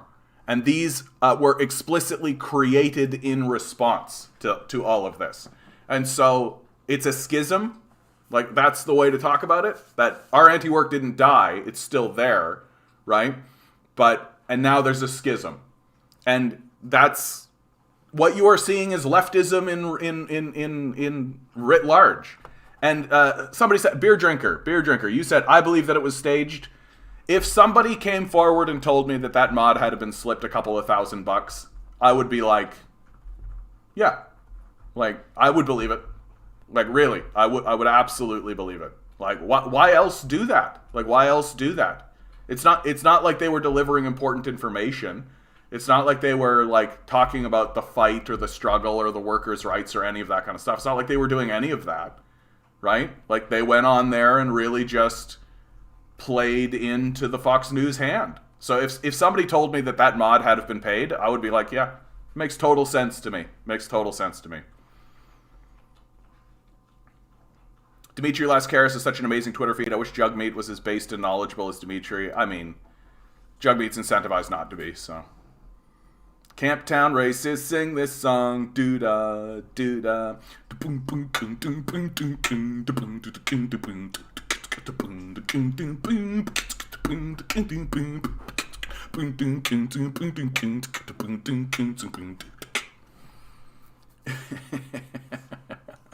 I am saddened at how seriously people take the CBC. It's literally state-funded propaganda. I mean, but as long as you know that. As long as you know that, it's okay. Like, it's the people who are pretending like it isn't that confuse me. Ben was carried by Max and Aaron. He will regret leaving over mandate disputes. Did he leave over a dispute, or did he leave because he wanted to strike out on his own? Like, I don't know anything about it. I don't know anything about it.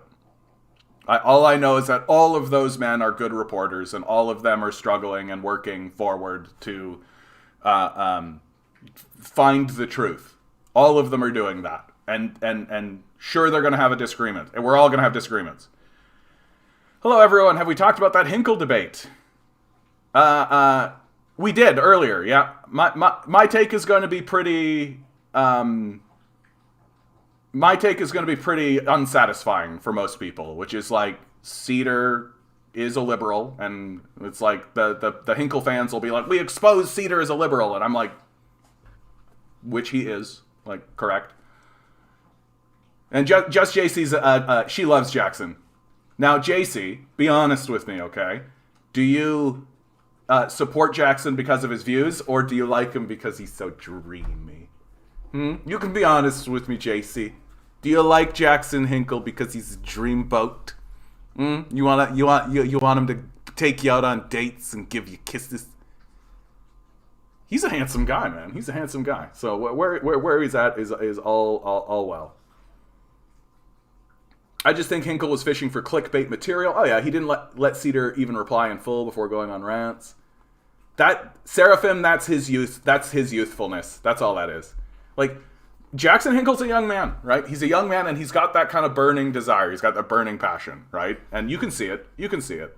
Like, that's what's interesting to me about Hinkle, is that he seems to be refining himself.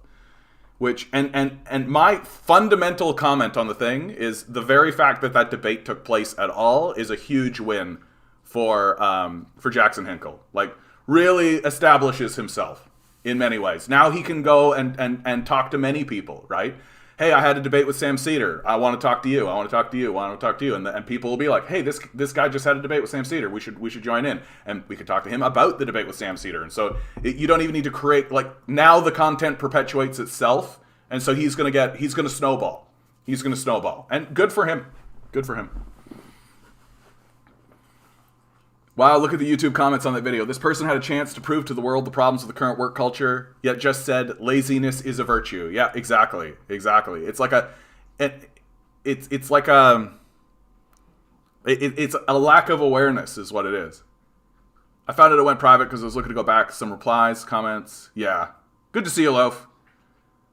I criticize Jackson more than anyone. He's young enough to be my son. Yeah, I respect his skills and we agree on most things. All right, good, JC. Good, JC. I think he's a dreamboat. I just want you to know, JC, I think that he's dreamy. The way he quaffs his hair, the way he does that with his hair, right? And he's always smooth shaven, right? You can really tell that he's like taking time. He probably puts moisturizer on. Or he's like, people are going to see me. I need to look good, right? Cedar is a lib, but I think he's a well-meaning person. Enjoy some of his content. Yeah, I don't think I know who Hinkle is. Jackson Hinkle, he's a rising star. Rising star. And Just JC is really respects him. Really respects him. So she comes on in and talks about him. And I've seen his stuff, and rising star is the word. It's the way to think about him. I really tried to force the vote debate over and over in the segment, and it was honestly silly. Yeah. He does have great hair. Oh, well, I wasn't fishing for a compliment, JC, but...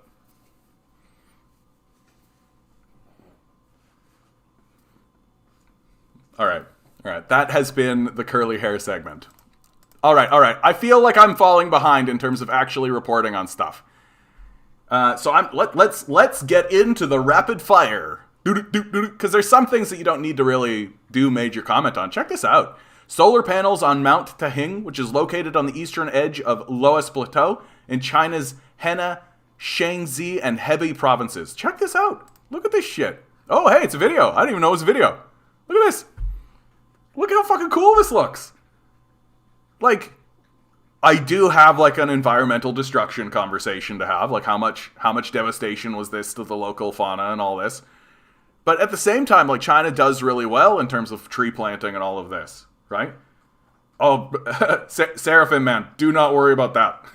Like, people come in here and they hijack my feed all the time. It's so easy to do. I'm an ADD kid. I'm literally like, someone's talking to me. Oh my god, I should talk to them. I think this is great, man. And you've never the comments are just going to be full of China bad. Exactly, right? Like, it's bad because China's doing it.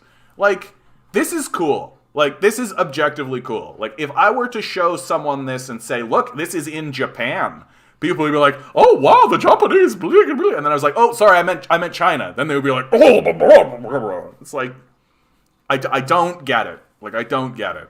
Like, and what's so crazy about the China bad conversation, right? What's so, you're in a good mood today. It's good to see. I guess so, eh, love? I guess I am in a good mood.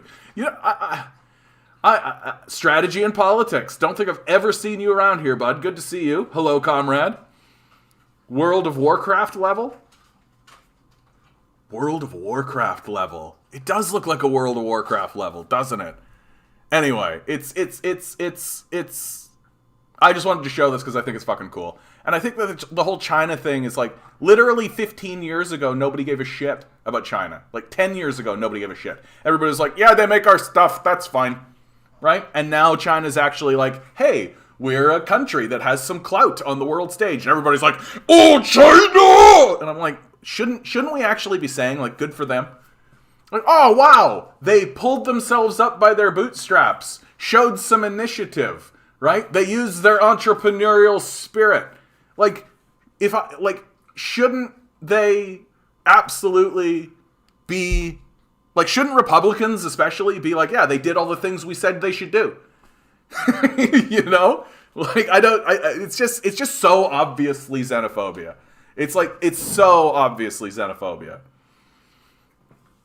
Anti-work mod who did Fox News interview explanation when they were publicly accused of committing sexual assault?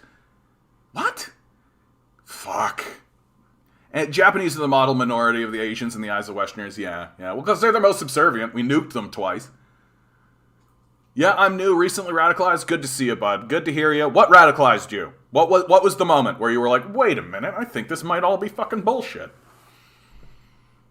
Yeah, recently radicalized is the shit I like to see. Yeah, but communism bad. Exactly. Communism has never gone to space or defeated the Nazis or turned an agricultural monarchical society into a highly industrialized, powerful economy. It's never done those things. Worthwhile video to check out, right? About massively expanding the numbers of... It's not two-tier care, and we're talking about massively expanding the numbers of surgeries that we perform, which are publicly insured, no cost to the patient. But surely, Evan, we've got to come to terms with the limitations of the Canadian healthcare system that have been spotlighted through COVID. Right? As I've been saying over and over again, right? The rationalization and the justification of the privatization of the healthcare system. Here you have Jason Kenney saying it right at the end of the video, It's right around this point. Evan, we've got to come to terms with the limitations of the Canadian healthcare system that have been spotlighted through COVID. We've got to come to terms with the limitations of the healthcare system, what with the decades of cutting it and gutting it and doing everything we can to make it worse. Right? Like, Cuba has more doctors than we do. Like, it is time to shut the fuck up about it. Like, these far-right, reactionary, like, radical neoliberals on the right, it really is time to shut the fuck up. Like, we know what your game is. We know what you're doing. It's really obvious. Defund, cut. What? I guess social services are inefficient and don't work. We should privatize. Like, we know what you're doing. It's really obvious. Like, it's fucking obvious. Stop. I mean, you won't because you're paid not to. So, hard to believe, right? This is actually really hard to believe. Like, you'd think he'd do a little bit better than this.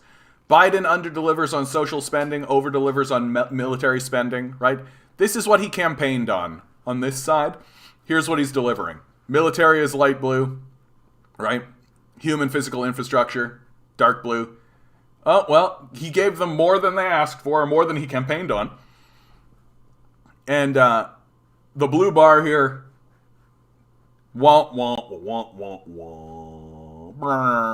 Who's surprised? Michael Brooks dunking on Sam Harris was the start of my slide into radicalization. Let's all pause and Michael Brooks, man. I miss Michael Brooks. I really do. I miss Michael Brooks. I miss Bay Area 415. I miss Michael Parenti. I'm not looking forward to seeing Noam Chomsky go. I'm not looking forward to seeing Chris Hedges go. These are powerful voices in the conversation. And Michael Brooks, man. Michael Brooks, too young. He was going to be powerful.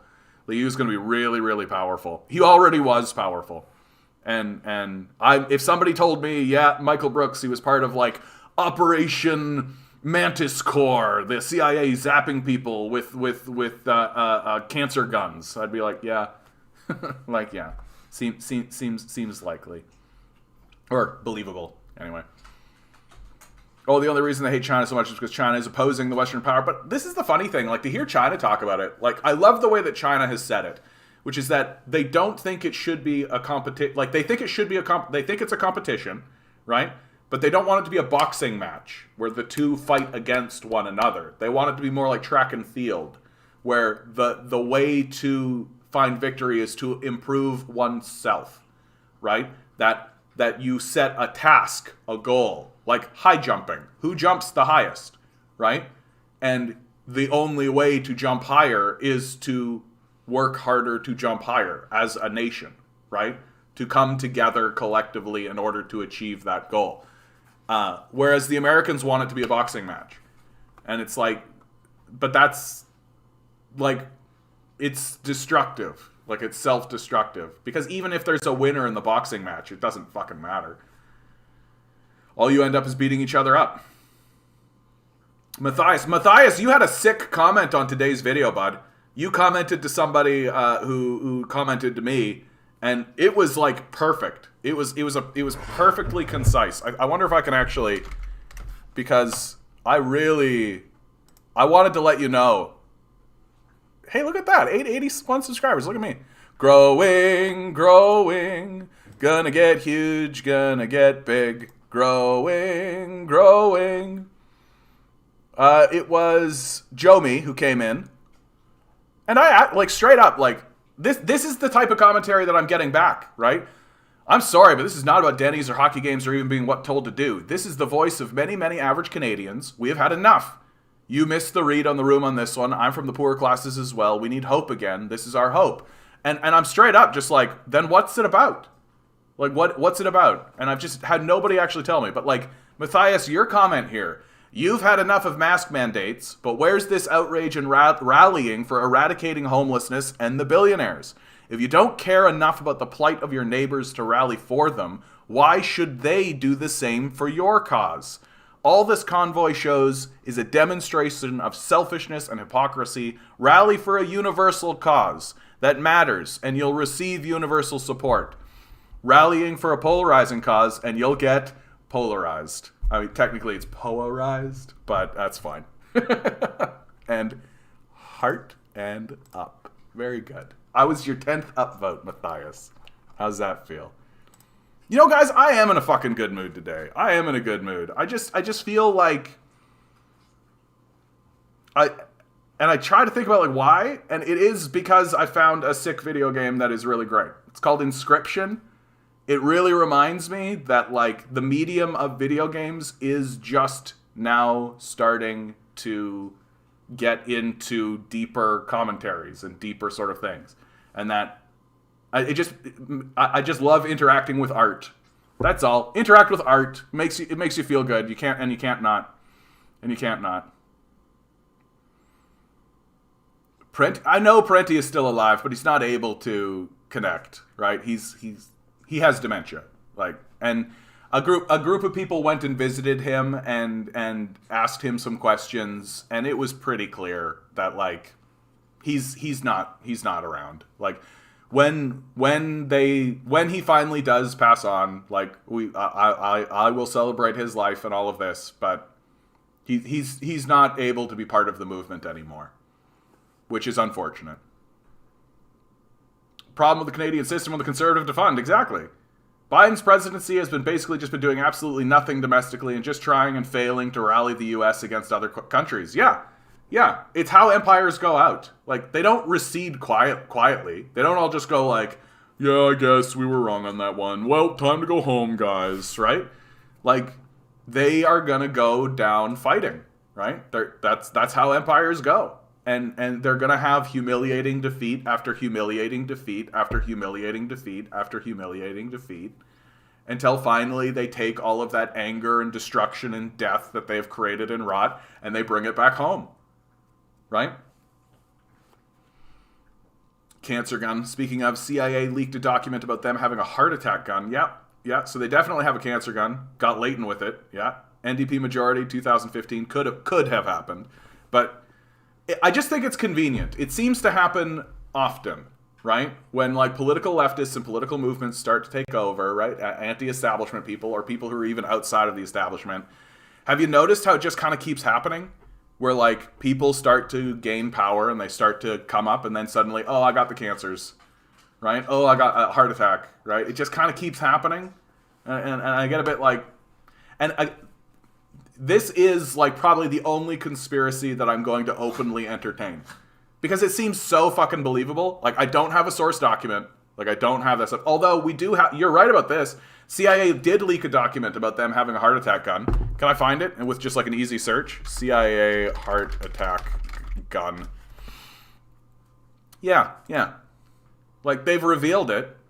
Like, this is technology that they've admitted exists, right? They've got a gun that they can kill people with heart attacks and shit. So it's extremely believable that they could have some kind of cancer gun, something like this. And it's right within the wheelhouse of what the CIA does. Hold on. Strategy. Here we go. I have a family business that's going bankrupt. Sorry to hear that, bud. I today finished selling the oven of my pizzeria. What angers me is that the government gives bailouts to billionaires and not to common people. Yeah, so now I am out of work. Yeah, bud. And that, what you are describing is the inevitable outcome of the structure of capital, right? Like, that the pandemic has just accelerated things. It just accelerated the whirlpool that's sucking everything in, so that a small group of people will eventually own everything. And the reason why small business owners especially are getting radicalized is because it's not a slow grinding death, right? It's not like you constantly putting it in and constantly being like, we can still pull up, we can still pull up, we can still pull up. And then 30 years from now, you're like, okay, put in the chips, we're done. Because it's happening in a tight time frame now, right? It's becoming more obvious, right? It's becoming way more obvious. And also during the pandemic period, you definitely have the billionaire class receiving tons of bailouts, tons of wealth. But yeah, not to common people. We can't get something even as basic as a basic income. Like, we can't get any of this kind of stuff. And it's like, that's how... I keep saying it on this channel over and over again, right?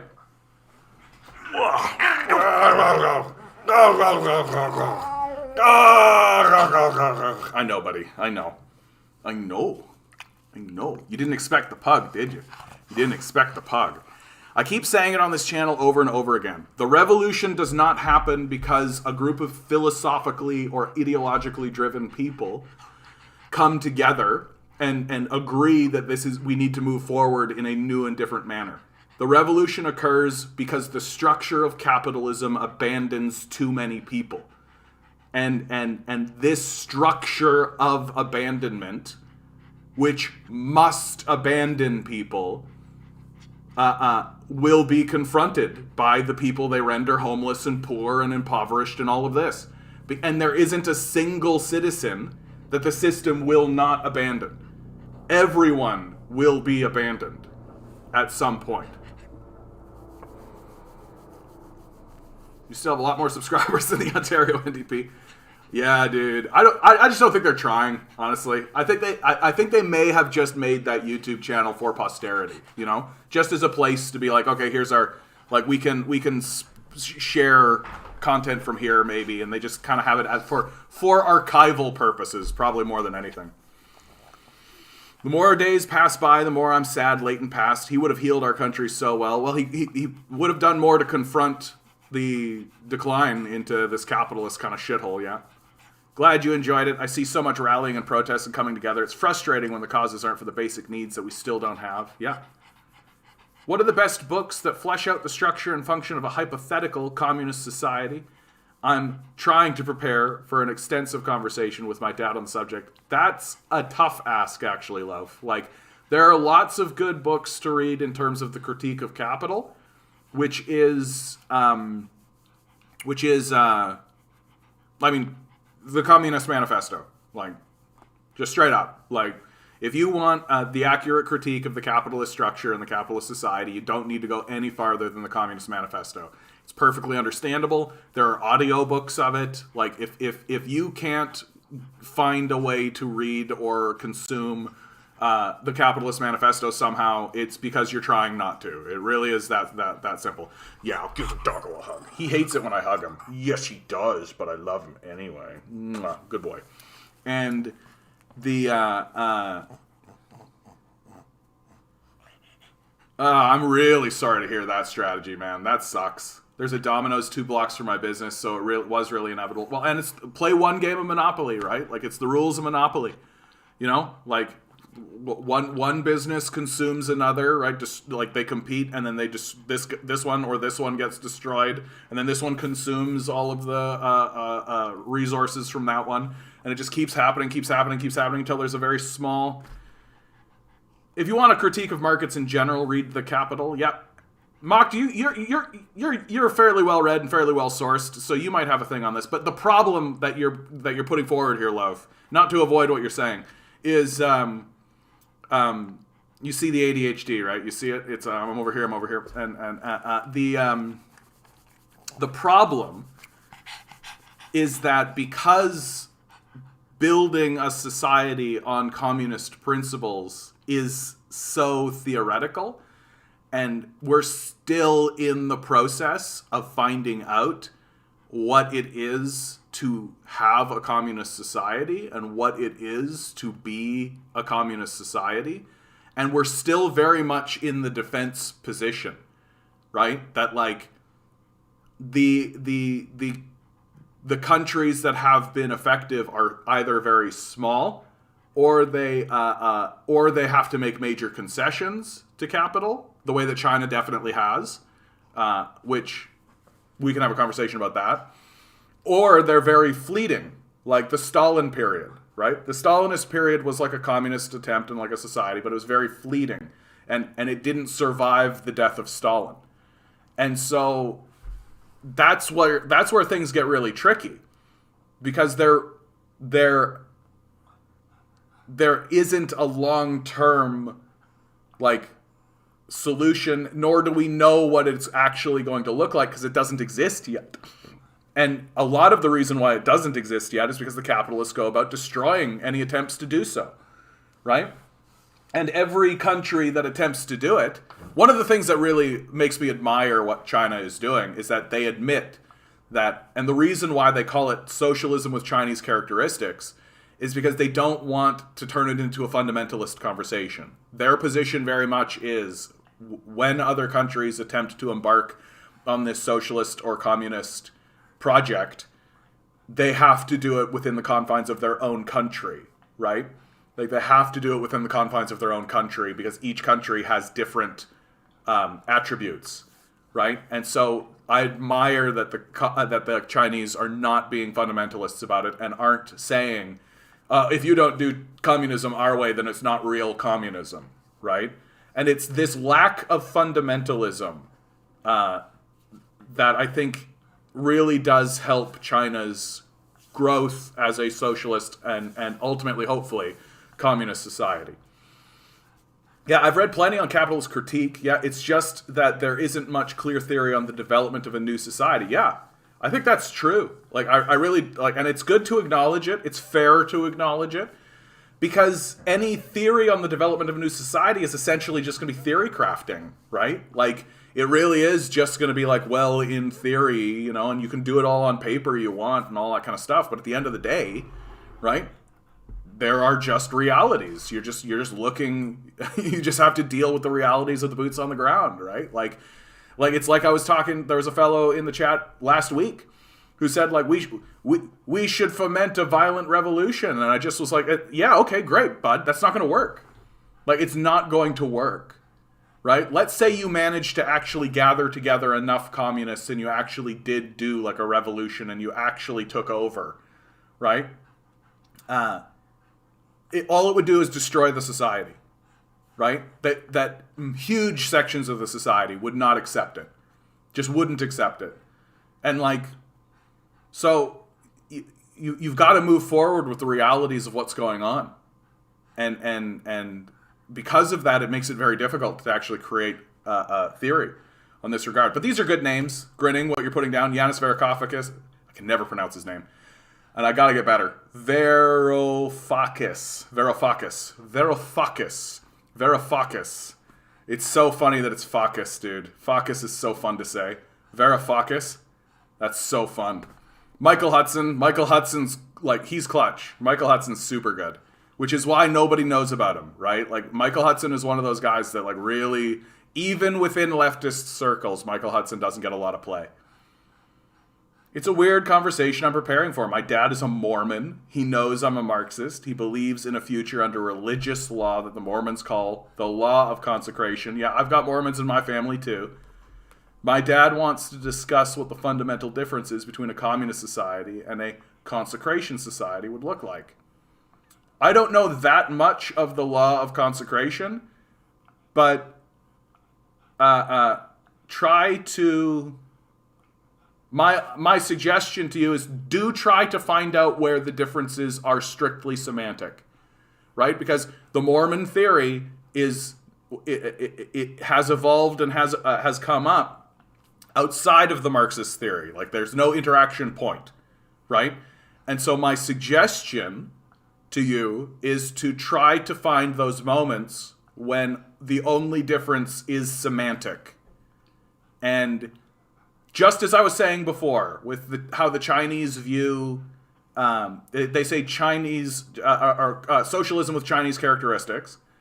Well, let's say Mormons start to move forward with Marxism, right? It's going to be Mormonism with Marxist characteristics. Like it's going to be Marxism with Mormon characteristics, right? It's going to have that kind of thing. Junior Baca, hey there. Another new person. Look at this. I got new people in the chat every day. Look at this. It's working. It's working. Hey there. I'm a neoliberal, but I have Russian friends who miss the Soviet Union, and I think it's right. I believe that for Russia, Eastern Europe, and Southeast Asia, China, communism is best. But for the West, capitalism is. I mean, I disagree. I think that everybody could use some communism, right? I think communism is the way to go. I think communism's proven it at this point. That all the capitalists really have is propaganda. It's all they've got.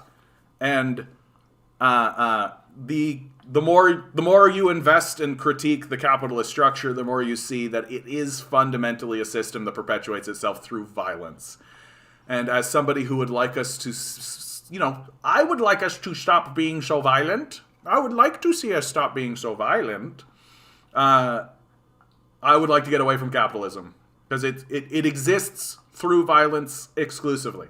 If the capitalists were to stop using violence, capitalism itself would stop functioning. If you want to talk about the TLOC, I can easily talk about it. The only critique that you will ever get from fellow Mormons is that the TLOC is not communism because it's not the state. They literally do not have any concept of class consciousness. Yeah. But also, like, that's a misunderstanding of Marxism, right? That the goal of Marxism is the eradication of the state ultimately, right? That is the goal of communism, is to ultimately be the withering away of the state. But like I said, like, you can't just make that happen. It doesn't just manifest itself into reality. You don't just like walk into the building and say the state is gone and then walk out, right? That's just a devolution into chaos, because there are power structures that exist because of the previous systems that need to be dealt with before you can balance things out. Like, it would be great if we could just like throw a switch and reset the whole thing. And put in a couple of restricting guideposts or something and then move forward, but it's just not real.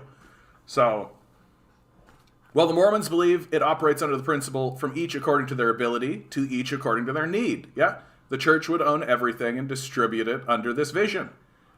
I mean, that's just a supplanting of the state with the church, right? Like, that's no different. Like, as my position would be, like, as long as the church is a democratic structure that people can interact with, and isn't like a dictatorship, then yeah, like, what's, like, to me it sounds semantic. The West is where it is because of exploitation and expropriation of the second and third world. Yeah, exactly, Mocked. Like, if it wasn't for the, like, plantations throughout South America, if it wasn't for the slavery of Africa, like, if it wasn't for the genocide of the First Nations people, right? If it wasn't for the exploitation of poor people and the theft and stealing of their resources for centuries, America would be nowhere where it is now, right? It would be a different place. right? Better, worse. You can make that you can kind of put that together for yourself. But capital. Oh, I know, buddy. I know. It's time to go. It's time to go. Good boy. Go have some peanut butter, okay, buddy? He's getting old. He's such a cute guy, though.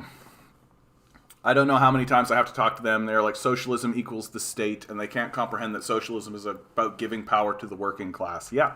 I mean, that is how it is by definition, and you're right, Eric. It comes because they don't have a concept of class dynamics, which is annoying because literally the first thing that Marx really dives into with the Communist Manifesto is the bourgeoisie and the proletariat, right?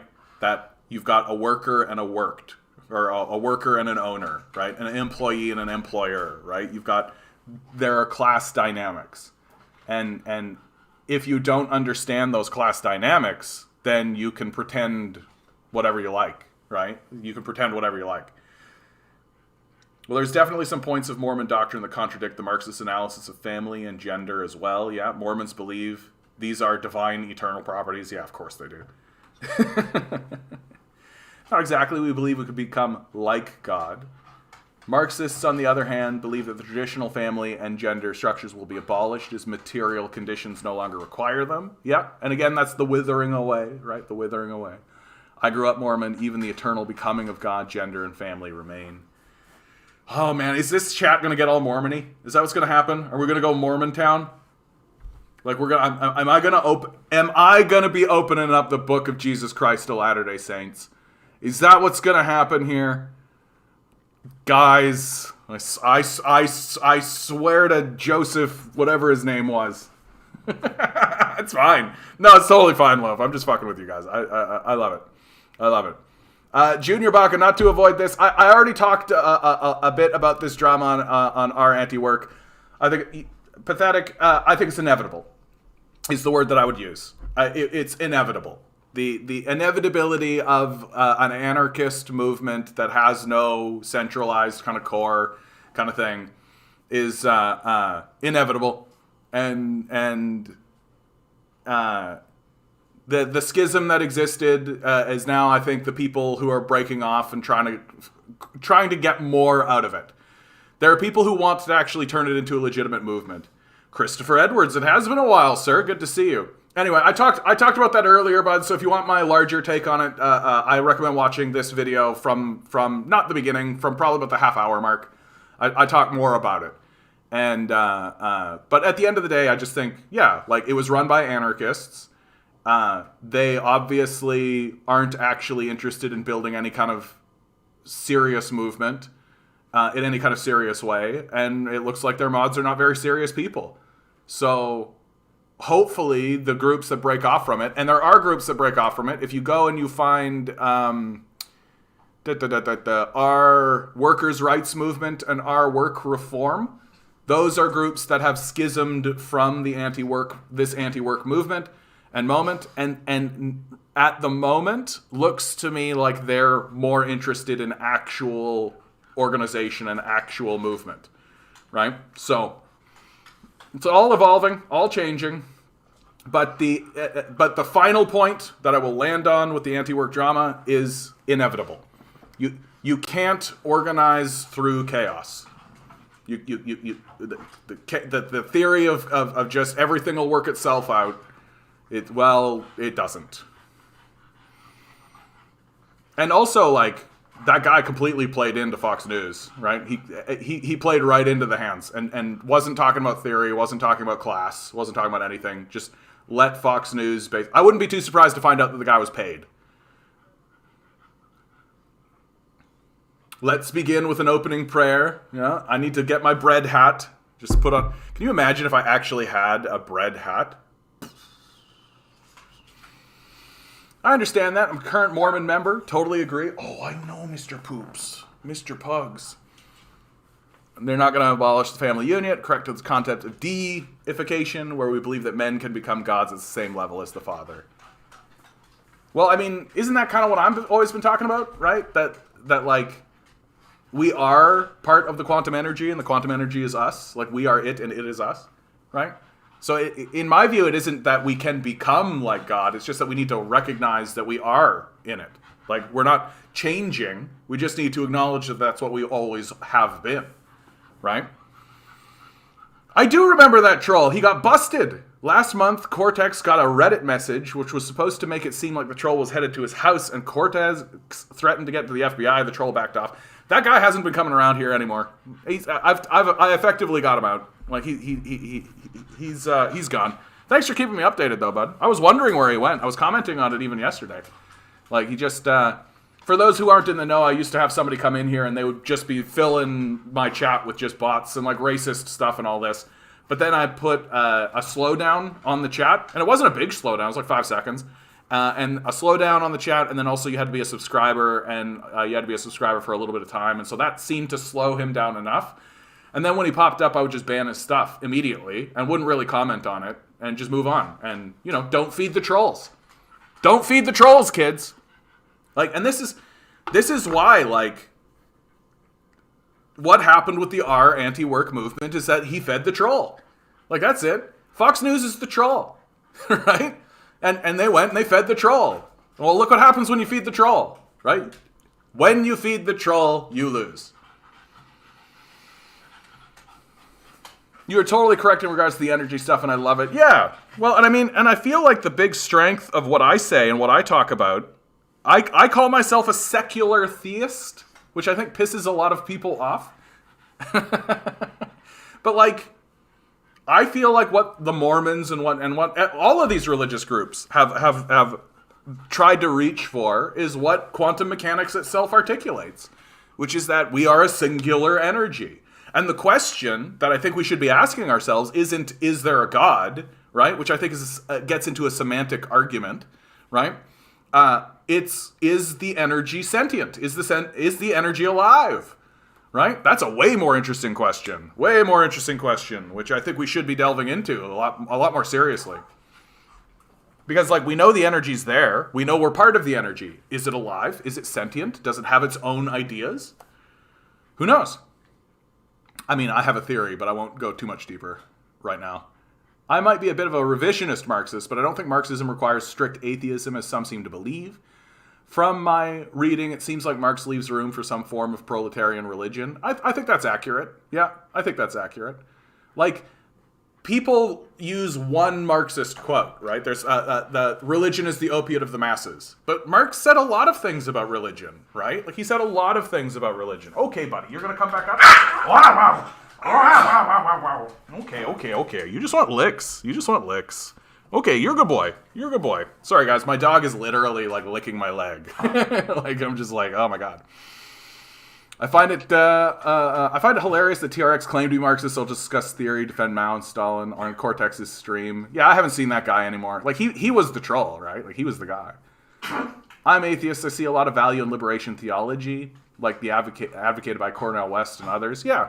Well, and, like, I don't know. More and more, I just, like, the atheist position always seems to be that we, don't buy into the image of God, right? Or the image, like the propaganda and all of that. Like, and like the Protestants were called atheists for forever, right? And atheism always ends up finding its own articulation of something similar to what theologians attempt to articulate throughout time, right? Like, why are we here? What is this? What is this singular energy that we're all a part of? Is it intelligent? Is it sentient? Does it have a core meaning, right? Does it have a core understanding of what's going on? Can we communicate with it? Right? There's all kinds of fucked up shit. Like, there's all kinds of fucked up shit, and we shouldn't ignore it. We shouldn't ignore it. All right. Yep, I'm still trying to process that 24 hours ago, Saudi Arabia, the United States, and the United Arab Emirates disabled an entire country's internet service while committing various massacres around Yemen, and this isn't top news everywhere. Yemen, at least 3 children among more than 60 killed as airstrikes down internet across the country. I need a better source than this, but this is what's being reported on. Like, this is what's so funny to me about this conversation surrounding the Uyghurs in China. Like, we know that there's a genocide going on in Yemen. Like, it's very obvious. Like, how do you know? You just take fucking pictures of it, right? Right? You look at it. Like, it's extremely obvious, and the people of Yemen themselves have expressed that they are amidst a genocide, right? Like, this isn't some like CIA agent coming out of the woodworks with like, I talked to one guy one time and that means 1 million people are dead, right? Like, it's literally the people of Yemen themselves get into the streets to be photographed while making the statement that they are experiencing a genocide. And guess what? We did it again. Canada funds this. The United States funds this. This is a NATO operation, right? Like, are we the baddies? Are we the baddies? And yet we're supposed to take seriously, like, China bad. China's the bad one. Like, maybe not, bro. Like, maybe not. Grimes. What are we saying Grimes for? Is Grimes relevant again? Oh, yeah. NDP MPs criticized for terrible social media comments on Ukraine-Russia crisis. To give you a sense of how much pressure people are under, so 3 sitting New Democrat MPs are being criticized for posting terrible comments and escalating tensions between Ukraine and Russia on social media, some of which question Canada's support for Ukraine in the face of Moscow's aggression. Winnipeg Centre MP Leah Gazin, who I like, has since apologized for sharing an article on Twitter over the weekend criticizing Canada's hawkish stance on the crisis, while accusing the federal government of supporting an anti-Semitic neo-Nazi and fascist militia, which it is. As a descent of a Holocaust survivor, Gaza wrote, such support was horrifying to her. All right, as a descent of a Holocaust survivor, the Canadian government's $120 million of funding for an anti-Semitic neo-Nazi and fascist militia is horrifying. That's exactly what's happening. The rise of white supremacy and fascism is real. Time to stop the cowboy politics. This tweet I'm fully in support of. This is exactly correct. Gazin said in a later statement that she was referring to far-right militias and members of the Ukrainian military that have fought Russian-backed separatists in eastern Ukraine since 2014, when Moscow annexed Crimea. Note how they're not talking about the Ukrainian coup. They're not talking about the NATO-backed Ukrainian coup, right? Like, there was a coup in Ukraine where the democratically elected leadership of Ukraine was overthrown and a fascist right-wing party was installed that supported the United States. Just like it did in Iraq, just like it did in Iran, just like it did in Chile, just like it did all across the globe. Pick a country. The United States has probably cooed and done this story exactly as it has done many, many times, right? No conversation about this whatsoever. That's just omitted, right? I did not equate the situation in Ukraine to the Holocaust, and I do not believe that the vast majority of Ukrainian people or its democratically elected leaders share the beliefs espoused by far-right militias. So here's Gazin backtracking on the truth, right? And making the false claim that the Ukrainian government was democratically elected. It was not. And moreover, the CIA admits it. How do I know? You can literally type in Ukrainian coup 2014, as I've done before. Revolution of Dignity is what they call it, right? And they admit it on the Wikipedia page, right? They just admit it outright.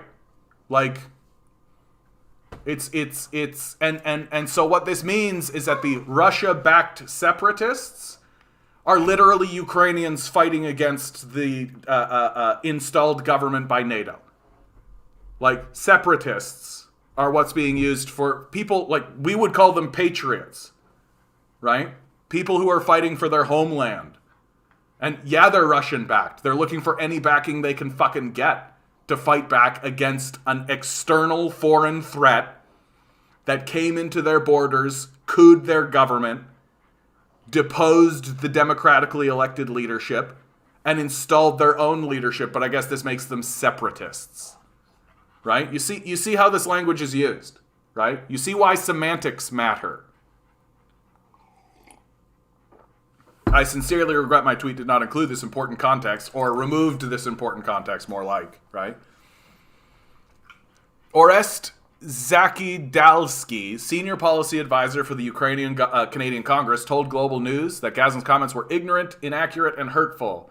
The UCC has called on NDP leader Jagmeet Singh to disavow these comments. He's also criticized by the Center for Israel and Jewish Affairs, the Zionists, of course. Comparing the Holocaust with the situation, I mean, she didn't actually compare it to the Holocaust. She said that she was a descendant of a Holocaust survivor, but that's fine. Since when have the Zionists cared about what's true? Moscow has denied it is planning an assault, because it isn't, but it massed an estimated 100,000 troops near Ukraine in recent weeks. Yeah, to deal with the fucking Nazis that are continuously coming into their borders, right? This has led to the United States and its NATO allies, including Canada, to prepare for a possible war that they're creating, right? Like, all you've got to do is admit the truth. Look how easy it is, right? All you've got to do is simply omit the coup, right? Simply omit the coup and you can create whatever narrative you like, right? There was a coup in 2014 in Ukraine backed by NATO where they got rid of the democratically elected leader and they installed their own guy. Like, yeah, it's illegitimate, and Gazen's original comment was accurate, right? And the fact that she backed down on it is sad. It's deeply unfortunate, because either she's not aware, like, I mean, she's saying now, like, or it's democratically elected leaders. They're not democratically elected.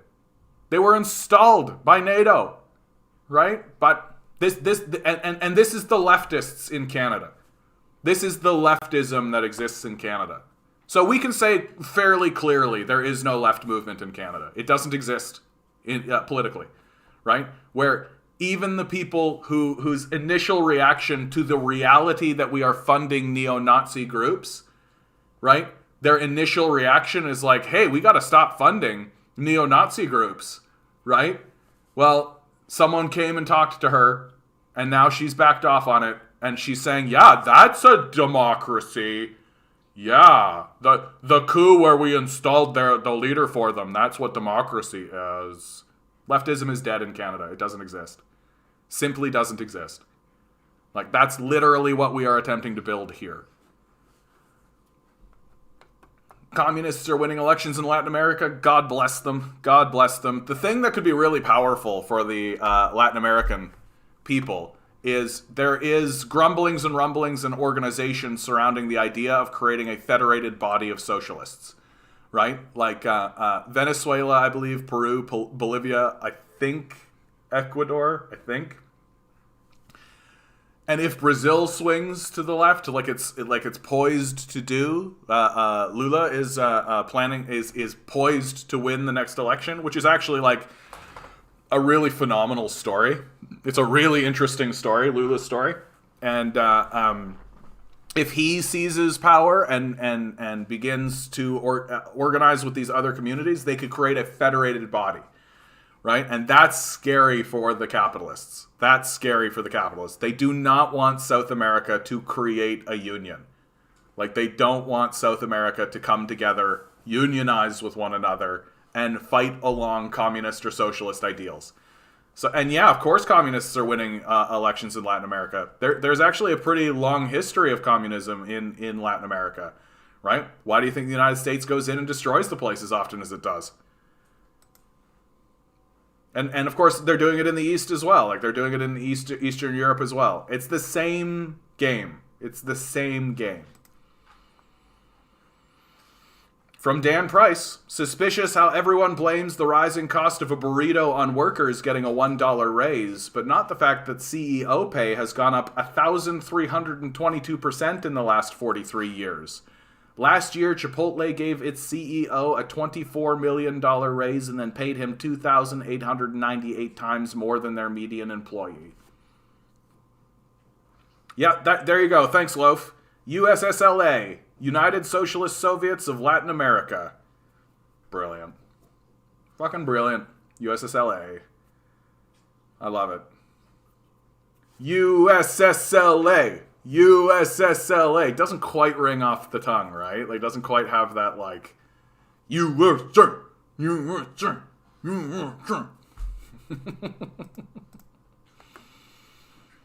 So, just U of T professor David Fissman is a top donor of the truck convoy, right? Given $15,000. Like this is what I think is so funny about it, is that it's like, hey, we need to help the homeless and the impoverished. Oh, fuck you, get a better job. Hey, we want to go to Denny's. Here's $15,000.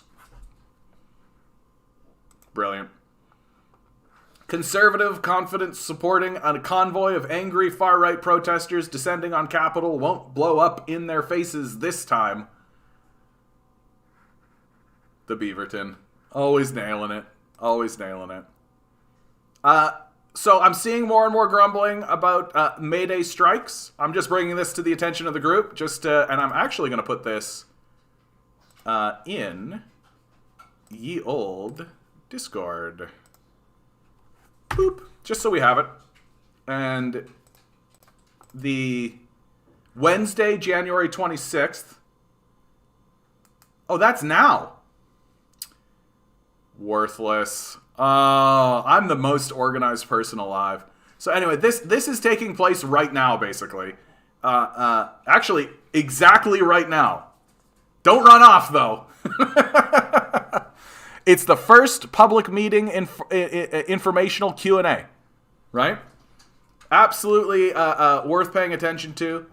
I'm definitely going to be reporting on this because a May Day strike, a general strike, is exactly what we need.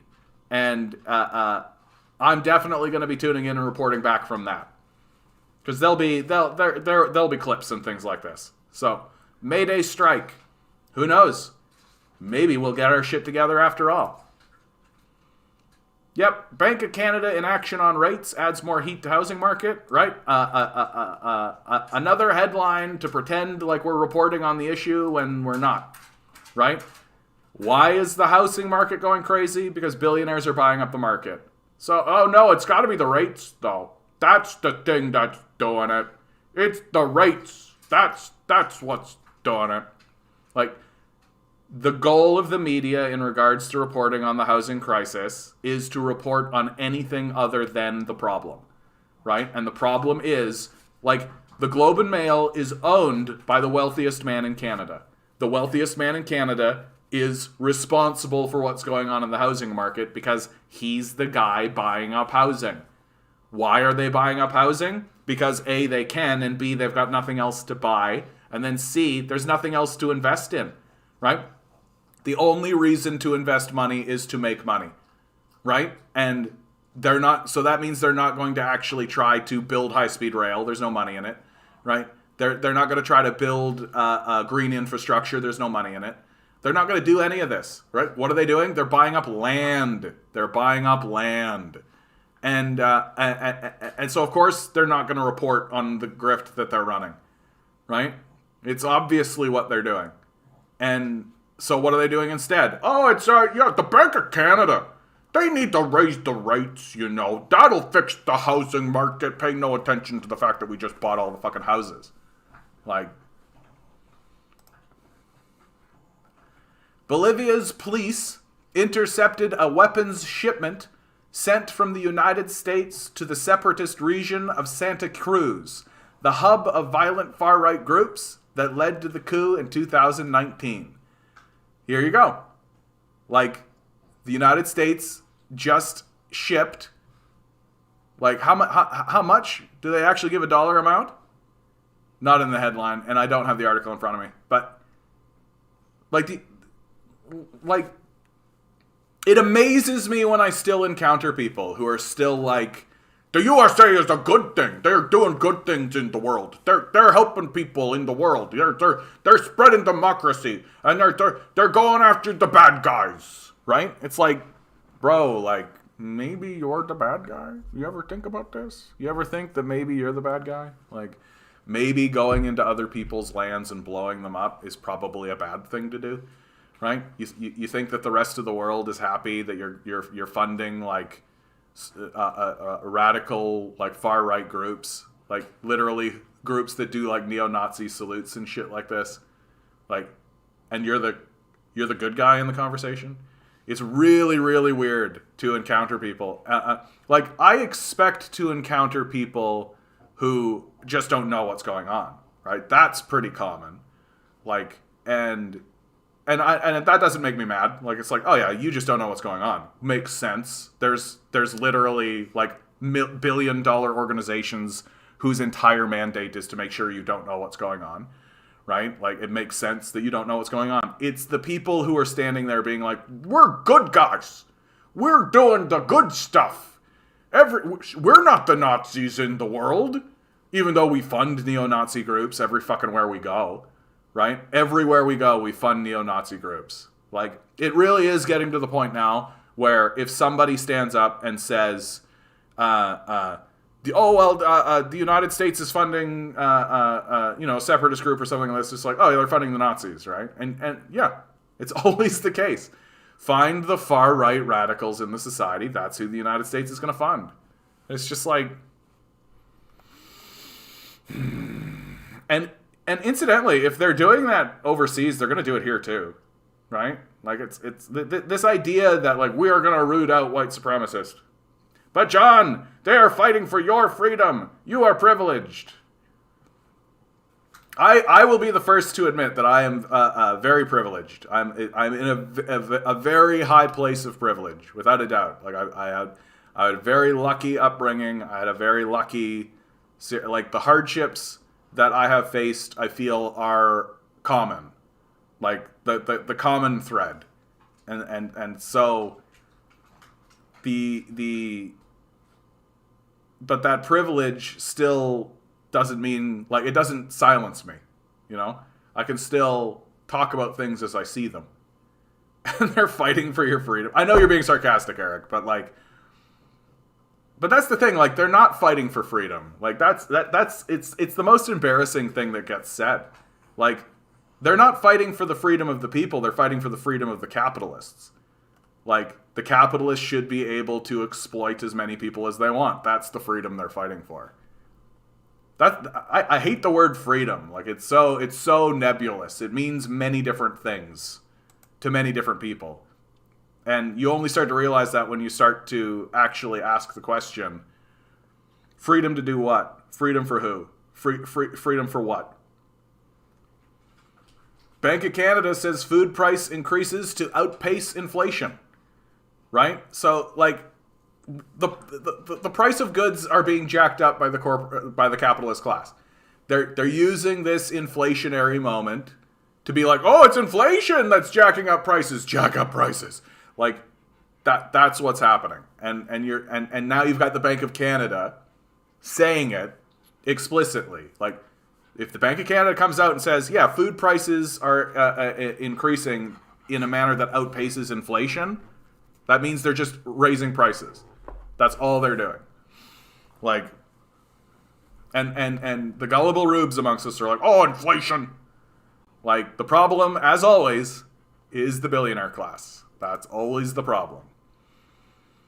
I wanted to bring this up because I think it's actually interesting. Not that Chris Hedges is discussing corporate assault against the U.S. Postal Service, which is interesting. For certainly that's happening. And Chris Hedges is right to highlight it. But this is BreadTube. This is Chris Hedges. By no means a CIA shell, right? He's got 16 upvotes on this video when I found it, which in BreadTube is pretty reasonable. Like, it's not a huge market. And, like, I just feel like it kind of gives lie to the idea that, like, this whole enterprise is like a CIA op. Like, don't get me wrong, I think there's like CIA elements, but I feel like there's CIA elements in everything. You're never going to get away from the CIA, right? So I just am like, I don't know, I just kind of wanted to talk about, like, BreadTube's got this kind of attitude around it that, like, oh, it's a CIA psyop. And I'm just like, is it? Or could it even be? Like, if everybody started posting videos on BreadTube and everybody started upvoting communist content, like, what could the CIA do? Like, what could they do about that? I guess they could, like, bot farm it, you know? But, like, I don't know. Seems meh. Anyway.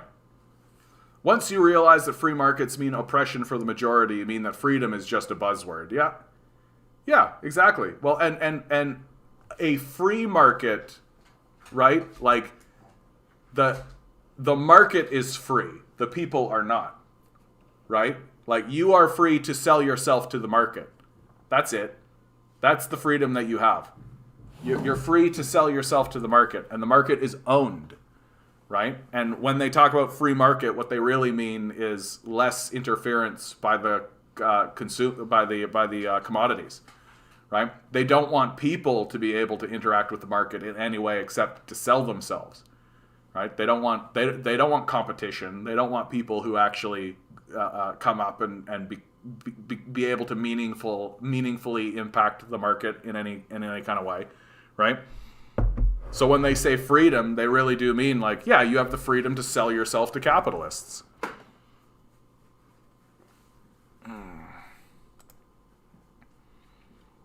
Definitely overwhelming. Pandemic isolation having profound impact on mental health of young people. Now, the timing of this particular article needs to be stated. It's like coming out right at the same time that there is a pretty major convoy protest going on here in Canada.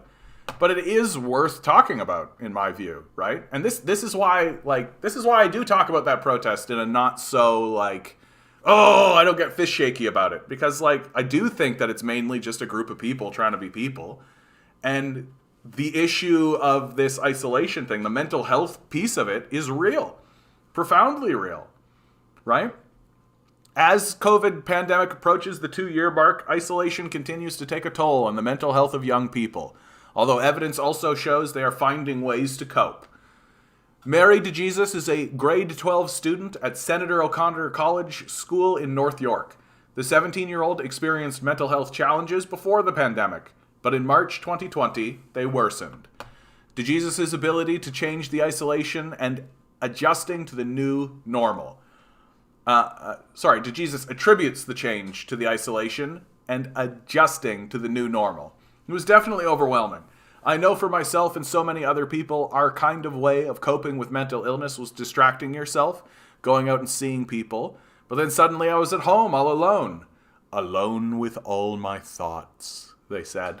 This really plays into what I always say on this channel. The hardest thing to deal with in this life is yourself. It is absolutely, without a doubt, the hardest thing to deal with. That, like, these people who are saying that, oh yeah, people, if you just gave them freedom from the capitalist system, they just sit at home and be lazy. I'm just like, what the fuck are you talking about, dude? Like, nothing would be more difficult than that. People build, like, entire empires to avoid doing this. People go on, like, huge quests and giant journeys to avoid the concept of just, like, sit by yourself with your thoughts, right? You ever notice that in like all of the grand stories and all of like the big epic kind of crazy things, there's always this moment where the hero goes and finds like the old sage, and what's the old sage doing? Sitting by himself with his thoughts. Like, and he always has like a piece of wisdom. He always has something they've always got something that to teach for the hero to learn and grow from, and all of this kind of stuff, because they have done battle with the most difficult force that exists for you in existence, which is yourself. I highly recommend everybody do it. And it's the last thing the capitalists want you to do. Because if you actually do take any amount of time to sit with your thoughts and get them in order and deal with them, you'll realize pretty quickly who your enemies are. Pretty quickly. Doesn't take a lot of time. But it's hard. It's hard. It's work.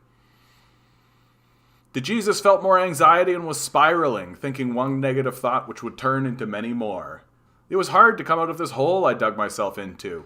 One night, DeJesus decided to go to the hospital.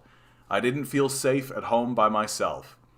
DeJesus is doing better now, managing changes with the pandemic, and has a goal to become a social worker. They said the biggest mental health help during the pandemic was getting online and talking through virtual meetings with friends, along with regularly seeing a therapist and texting kids' help phone.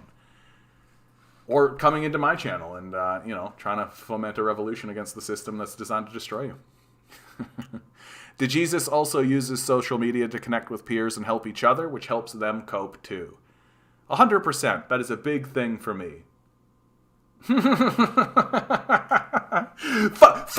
Fuck you, loaf. Fuck. This is what's annoying about Peterson. I got a Peterson clip. You guys know me, guys. You guys know me. Where is it? Where's the Peterson clip? Did I bury it? Did I delete it? Did I get rid of it? I must have just got rid of it. Shit. Come on. Oh, it was a good one, too. It was a really good one. That's so sad. It's so sad that I got rid of that Jordan Peterson clip. Come on. Oh, Milo, buddy. You've already been down. You've already eaten. Stop being such a thing. Hey, who's this handsome guy? Stop being such a butt. Milo. All right, I lost it. Anyway, the thing I wanted to talk about Jordan Peterson today is he went on Joe Rogan and basically, like, when they got into the climate change conversation, he just, like, retreated into into delusion, right? Because that's all he's got left. Like, that's all these far-right reactionaries have left.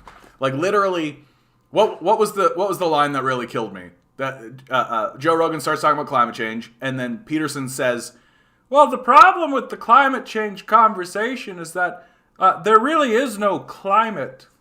Climate is the same as saying everything, and if you say that climate is everything, then you can't. And it's just like, shut the fuck up, dude. Like, it's so obviously just like, put up smoke, put up mirrors, like, do everything you can to just distract from actual conversation that matters, right?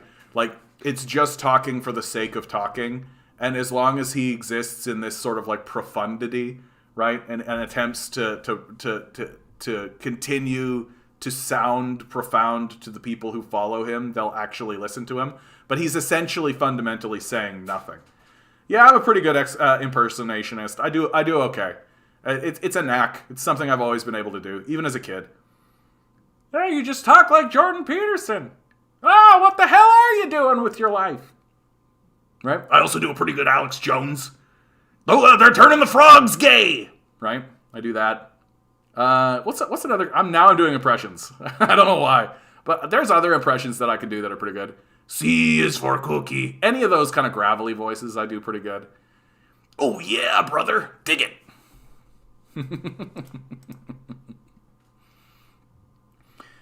Another winner from Dan Price. Millennials hold 4.8% of all wealth.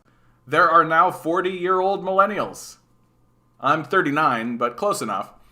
At the same age, Gen X had 9% of wealth. Boomers had 21%. The largest generation in history did what the system told them to do and became the most educated in history. Now they're the poorest in history. Like Dan Price, man, laying it right out. Just straight up. Just everybody should go fuck themselves with all of this kind of nonsense. Like, it's becoming impossible to deny. And the people who are denying it are delusional. Like, and it's time to really admit it. Like, we're just talking about Peterson. Yeah. Like, but the thing that's frustrating about Peterson, and it is frustrating for someone like myself, which is when it comes to the simple act of dealing with yourself, right? Peterson is actually useful. I'm gonna say that again to be very clear about what I mean. Okay? When it comes to just dealing with yourself, living in your own space, living in your home, cleaning up your room, all of those sorts of things, Peterson is useful, right? His observations are not inaccurate.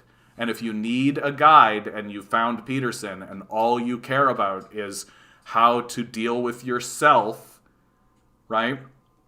And he's the guide, then I actually think that that's completely fine. Where Peterson goes completely off the rails, right? And it happens instantly, is once you start to use him outside of that. Because he is fundamentally an individualist fundamentalist, right? No, I've never seen anybody call him this, but this is what he is, right? He believes in the idea of individualism fundamentally. It is a fundamental attribute of his belief system. And once you understand that about him, you begin to understand why he cannot be useful outside of the conversation of individualism, right? That if you are within the confines of the individual space, right? And that exists, certainly. When you are in the confines of the individual space, Peterson is useful and is usually correct in his assessments. But once you step outside of the individualist space, he becomes a lunatic. And it is because he's an individualist fundamentalist. Like that's really the long and short of it with Peterson. Like it took me a long time to kind of decipher Peterson and kind of crack him open and see what his game is. But that's the end. That's the linchpin. That's Jordan Peterson's linchpin. He's an individualist fundamentalism, and that's why he's incoherent for most things. My recent observation on JP, he always rants about how society is balanced on a knife edge of exact rules, and any disturbance to those rules risk destroying everything. This is exactly backwards. Yeah. It's his fundamentalism that gets him there, right? And he sees everything as just like an individual. Oh, he actually said that himself in a PragerU video. No shit. Look at that. Well, great. My genius has been confirmed yet again. Thank you, Eric. Damn it. Are you telling me that if all I did was watch PragerU videos, I would have reached that conclusion already? Shit. I gotta watch more PragerU. Many societies have existed under a wide range of rules. They fail when they can't change rules with changing conditions. Exactly. Right? The fundamentalism is the trouble. Right? The trouble is not the rules. The trouble is is if the rules are seen as immutable. Right? That if the rules are seen as fundamentally unmovable. Right? Like, yeah, like Peterson's statement here of what you have said, right? It balances on a knife's edge, but the knife moves, right? The knife moves. And if you don't move with the knife, then you're going to fall down, I guess. Like, that's the analogy we're using.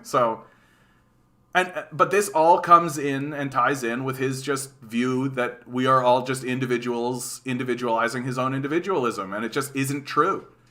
It's just not, it's completely inaccurate, right? We are individuals. That is certainly true. But society itself cannot be individualistic. And you're seeing the outcome of why that's the case. Right? That there is such a thing as a crisis that needs to be dealt with collectively. That where there is collective self-interest. And if you don't move in a way as a people in the collective body that you actually are, right? It's going to destroy you. Very, very, very simply, right? COVID is the proof in that pudding. It's all the proof you need, right? It's all the proof you need. Buddy, is this all about wanting to play ball? Is this all this is about?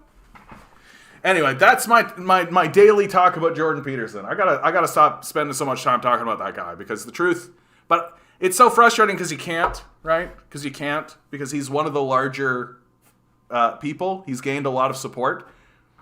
And he's gained a lot of support because the first 5 to 10% of Peterson is correct. And then the rest of it is just, and so he gets you in with that. And then the rest of it's just total wonky garbage. Yep. NIMBYism. See what I'm talking about? Right? So here's iPolitics. NIMBYism contributing to Canada's housing crisis, says economist. Well, who's the economist? First of all. Scotiabank, Canada's chief economist, Jean-Francois Perrault. Yeah, here's a guy we should really fucking believe about what's going on, right?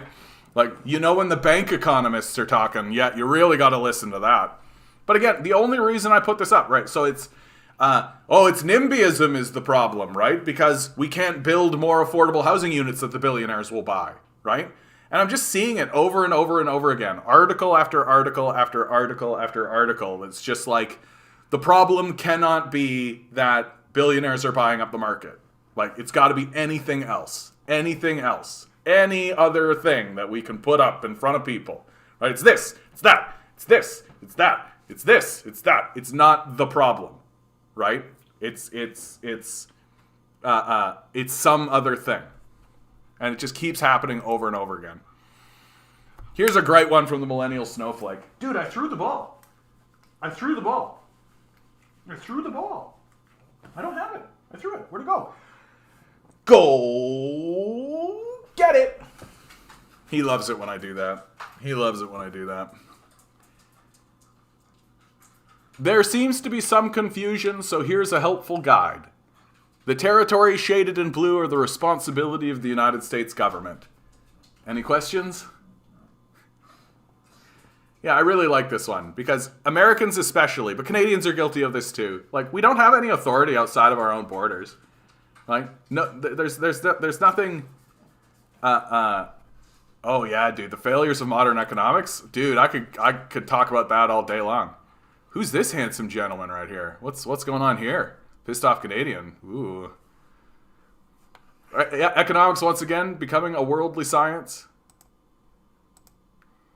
Well, like, neoliberalism itself has been based on fraud, right? It's been completely based on a fraud, like, from the beginning. And so it's not surprise. For workers who are curious why their wages have not increased in the past decade, while incomes of some, such as footballers, have soared, the Bank of England's website has a reassuring message. There is a method to this madness. The economic theory of supply and demand. The bank's website provides an idiot's guide to the economy that explains how supply and demand is a bit like an economist version of the law of gravity. It decides how much everything costs. Yeah, right? So this is how economists attempt to maintain their credibility, right? Like, literally day one of every economics course starts with, here's the one thing that we do know to be true. And it is true, right? Supply and demand is accurate, right? But, yeah. Hold on. Out of curiosity, John, do you think it will be possible for you to help learn on how to video edit? I'm planning to start my own channel soon. If you actually want to do, like, video editing, I do recommend Filmora, right? I think Filmora is good. And what I really like about Filmora is that it's obvious. Like, there's no surprises. And anytime you have a question or you want to see something done, a simple Google search will get it to you. Like, it's so I recommend Filmora. Put money on the table. Like, don't pretend like you'll get the free software and the free software will carry the day, right? Get a real thing. Put the money on the table. Buy something. Be sure that you don't buy all their dumb add-ons and shit, because they'll try to get you in on add-ons and such. But I do recommend, like, if you're going to get serious about it, if it's something you want to do, buy something serious, right? And what I found when I went and finally got some video editing software is it inspired me to continue editing more stuff, right? And it's nice to know that I can just, like, record something, sit down, and just, like, splice something together, do some stuff. I don't use video editing too often anymore, because a lot of my videos are just, like, do a record and put it up, right? Like, that's kind of what the demand of the channel has been. Like, it's anytime I put, like, anytime I chop something up and actually do any editing, people are a bit like, okay, like, that's nice and all, but I get way more positive feedback on just, like, record and put up. But that's not to say that's accurate all of the time. Like, sometimes you do need to edit stuff. Anyway, that's my advice for you, Eric. Get a program, get something serious. Like, don't just try to go float by on some free software thing. Like, buy something. And I recommend Filmora because Filmora has given me everything I need to do. And is fairly robust and also very straightforward. Really just like drag and drop. And when it's not drag and drop, you can just like straight up just be like, Google the question and it'll come out, spit out. You'll figure out the answer in 10 minutes. Anyway. The U.S. Federal Reserve Bank provides similar explainers for Americans who want to understand how their country's wealth is created or allocated, including a colorful downloadable infographic that shows how higher prices create additional supplies of goods, and lower prices create additional demand. Shows how higher prices create additional supplies of goods. And lower prices create additional demand. Lower prices do create additional demand. I mean, that's like, if more people can afford it, there's more demand for it. Like, that's fairly straightforward. High prices create additional supplies of goods? Sounds like some trickle-down bullshit to me. On its website, the International Monetary Fund notes that supply, demand, and price are magic words that make the economist's heart beat faster. For economists in the neoclassical tradition, as most are, the world can be understood as a series of supply and demand curves. Right? We're getting into the failure of it, which is that everyone who's interacting with the society is a rational actor. Right? Which, no. The X-shaped graphs that Alfred Marshall first made for his book Principles of Economics, and that how now litter almost every chapter of almost every economics textbook. Humans might be occasionally irrational, that's hilarious, but en masse, orthodox economics says they respond to prices in consistent and proportional ways. Like, verifiably false, right? Verifiably false. People have what economists call price elasticities that make their behavior predictable and open to manipulation. There's a certain degree of truth to that, but like, it's not concrete. It's not a fundamentalist position that the economics attempts to make it. Other factors such as technology, taste, the weather, and institutions can also influence human economic behavior. But economists see their impact either as modest or predictable, and thus capable of being factored into supply and demand models, which is why they constantly fail.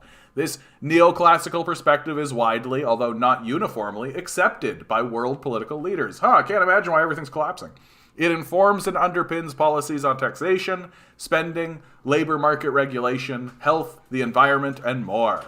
The problem, and a key reason why economic policy often fails, is that while Isaac Newton's law of gravity can predict behavior at all times, anywhere on this planet, these and other supposed economic laws often fail. Yeah, I'm pointing that out pretty clearly. Sorry, guys, 1 second. Milo Bud, you're just whining and crying, dude. Like, you're fine, bud. Oh. Okay, guys, what? I actually do have to deal with Milo. Just give me 1 second. Sorry, guys. Sorry. Milo Bud, what is up? Oh, is it this? Oh, this is what it is. For sure. Come here, buddy. Good boy, buddy. Sorry. Sorry, buddy, of course. Here you go, buddy. There's a good boy. Are you trapped? Did you trap yourself? Did you trap yourself, buddy? Are you okay? Can you get out? Come. Good boy, buddy. There you go, buddy. I gave you some water, okay? There's a good boy. Marble, go get it. He wanted water. He usually doesn't ask for water at this point, so that's what confused me. All right. Sorry about that. Having a dog, eh? Hey. Take labor markets. The Bank of England's and the U.S. Federal Reserve's claim that supply and demand determines wage rates, and that wage rates determine labor supply and demand is not based on the best advice. Economists know this too. We'll get to that soon. According to these supposed economic laws, and a cheery video on the Federal Reserve Bank of St. Louis's website, higher wages make people work more, and lower wages discourage people from seeking employment. In the real world, however, study after study over decades has failed to find evidence of people working longer hours in response to higher net wages, be that through direct salary increases or tax cuts. Over the long term, the data even more strongly tells us that labor supply does not respond to wage rates. Since the mid-19th century, real wage rates have risen sharply, but hours worked by individuals have fallen significantly. The labor supply curve doesn't slope up, as the supposed economic laws dictate, but downward. To put it in terms the Bank of England might understand, the labor supply curve defies gravity.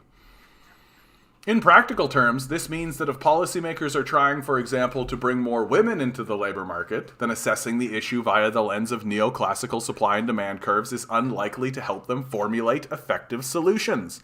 Hence, the failure of so many tax cuts or relaxations of employment protection rules to nudge the economies in Europe and North America towards higher employment and growth levels.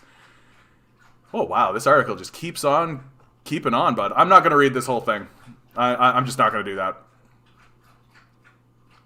Yeah. You can't overestimate the way that theory beats facts has infected economics, right? If economics is to become more useful, its practitioners have a lot to learn. I would say so. But in terms of impact, more may be gained if they focus on unlearning the pervasive myths they advance to policymakers. Yeah, like, if all you've got is this supply and demand thing, and that's literally it, like, the sin of modern economics is that it has no critique of its own system, right? And why does it have no critique of its own systems? Because of the demonization of communism, right? Like, if you wanted to actually talk about what the structure of the system actually is in meaningful ways, then you need to read Marx. Like, you need to read these guys that are critiquing your system. And if you don't, then you're illiterate. And it really is, like, we're confronting that, right? That the field of economics has not done its job. What is capitalism? How does capitalism work? Right? And if all you do is just fade into this idea of supply and demand, right? Well, you're not including in your estimation or in your conversation, okay, well, who's the beneficiary, right? Like, who's the owner of this? How will that person act if their goal is simply profit versus the exploitation of their commodities, the workers, right? Like, there's a reason why these modern economists have adopted a religious ideology. And it's completely a religious ideology. Like, there's no backing for it. There's no evidence to support it. Right? The idea that if you give a small group of people millions of dollars, that will somehow trickle down and create an effective society. Like, there's no rationale to it anymore. There's no evidence. It's not fact-based. It is a religious ideology. And the economics departments of most universities are fully incentivized to do this. Why? Because they're bought. Like, you think someone like Milton Friedman was saying what he was saying just because, like, he believed it? No, they paid him. He was bought. Like, and the idea that he wasn't is what's so odd. Like, I have conversations with people, like, defenders of Milton Friedman, and I'm like, this guy was bought. Like, the billionaires were paying this guy to say this. And they're just like, about it. I'm like, it's so fucking obvious, dude. Like, it's so fucking obvious. Obviously, a guy is being like this guy ends up being the economics guy for the Reagan administration, for Christ's sakes. Like, he's in bed with these billionaires, like, without a doubt. Like, when they go to Chile and they overthrow the government there and they install a fascist who immediately starts torturing the public, right? Like,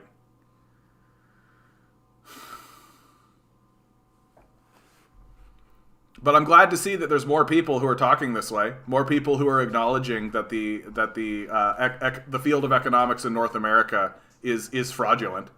Like, it's not interested in reality, facts, evidence, or anything. It's an ideology that's designed to reinforce itself. That's all it exists for. I was a Bernie bro. Yeah, man. Nothing wrong with that. Bernie was saying some good stuff. He was fighting the good fight. The concept of higher price means higher supply, means that the capitalist has an incentive to invest because they will make more money.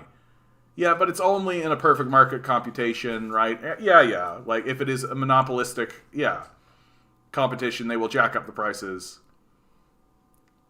The article is not Marx's perspective, but, like, I wonder why the studies keep contradicting neoclassical economics when they moved away from the labor theory of value without ever refuting it, yeah?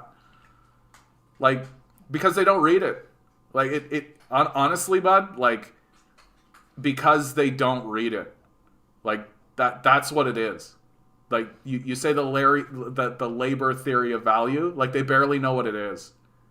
Like, that's the real hard truth about what's going on in America in its educational systems, right? It's not that they actively decided and chose to move away from the labor theory of value. They simply don't know what that is, right? They never read it.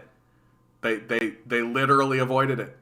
You've got, like, Richard Wolff. Richard Wolff is the whistleblower on this, right? And he's not the only one, but he's certainly the most prominent one. That, like, he graduates with a PhD in economics, and they never once even presented Marx to him. He was never supposed to read Marx. It was not part of the curriculum, right? So you're talking about, like, the labor theory of value. They don't know what that is, right? So so they don't refute it because they don't read it and they don't know what it is. And it's like, yeah, I can't imagine why things are going so badly, right? I can't imagine why things are collapsing. To me, it seems to be a Keynesian article, but even Keynesianism at this point would be better than what we're doing now, right? Keynesianism is like, Keynesianism has major successes throughout the United States, observable benefits, right? Like, the Keynesian period was a period of robust middle class growth. Like, is it sustainable? Like, can you sustain it? Probably not, but, like, it's better than what we're doing now by a wide margin.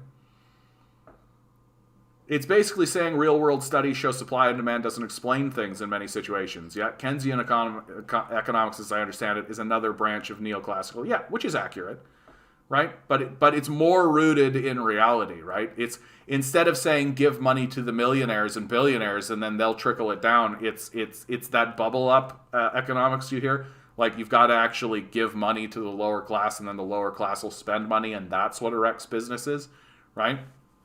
And it's that fundamental different worldview that improves things.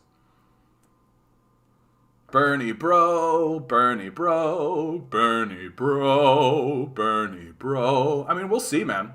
Like, Biden could die or retire or something, right? And Bernie could have another crack at it. And he's done a good job in regards to staying in power, right? Like, because they could destroy him. They could destroy Bernie Sanders. For sure they could. Like, when Bernie's turned away from the revolutionary movement, like, and turned and bought back into the establishment structure, there was a lot of people who had hurt feelings about that. I never had that because I understand the stakes. That if Bernie Sanders had have stood up and been like, it's time for a third party, we need to stand up against these oligarchs and we need to do all this kind of that. So it's like, yeah, they would destroy him. He knows it.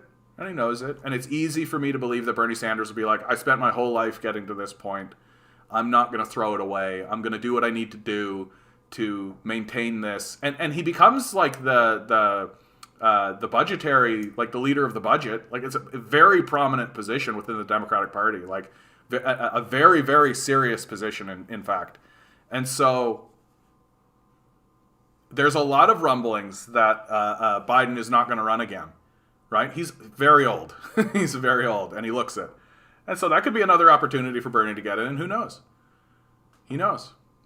Like, again, I'm not a fundamentalist when it comes to this stuff. I do believe that we will have to surround the halls of power. I do believe that we have to take to the streets. I do believe that we need to do those things. but I can't predict the future, right? And Bernie Sanders has been working a long time within that structure, right? He could do some damage. I believe it was Richard Wolff that relayed a story about one of his university classmates getting a real big offer to work for Milton Friedman. Oh, yeah. Like, sure. And like, but as long as you toe the party line, right? Like, as long as you do as you're told.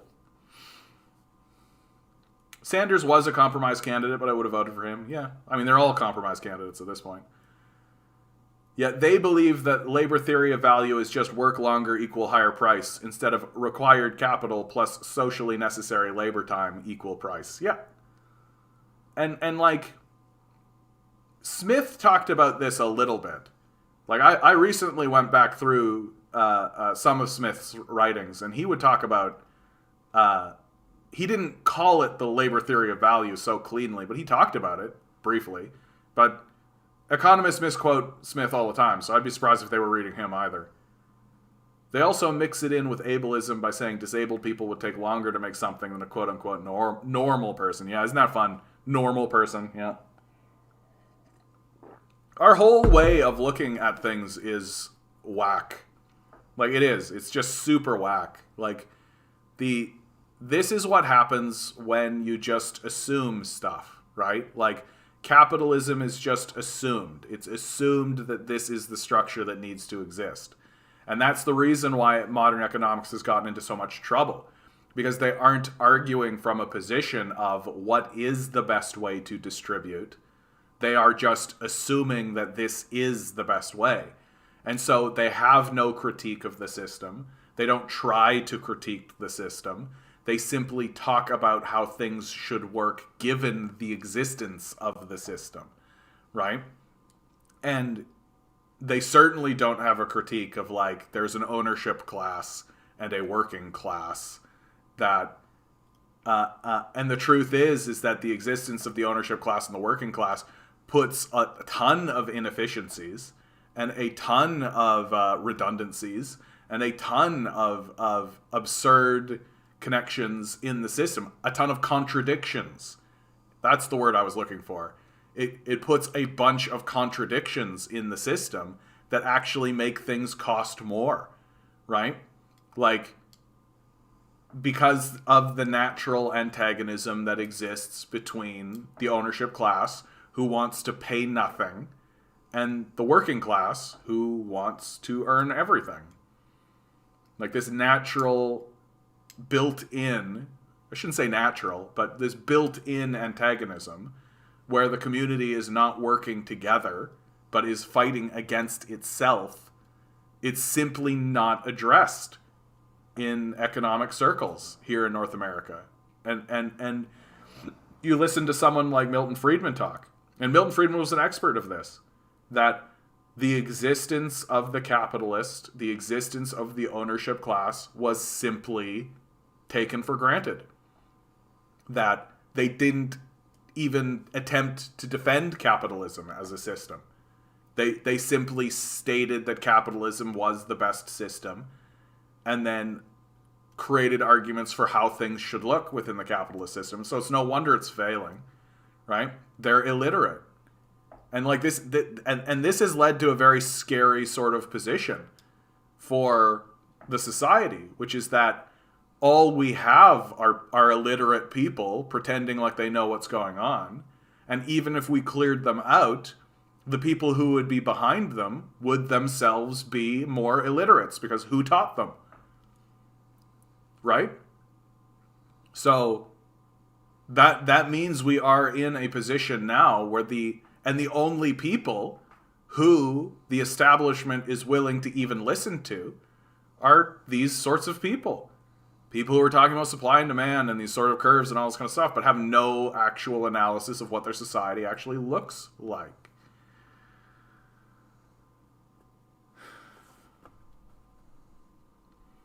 I'm an economic major and policy major, and not once my professor ever talked about Karl Marx, except our political science teacher in my first year of university. And it was just a brief snippet. Yep, that's all you get, right? That's all you get.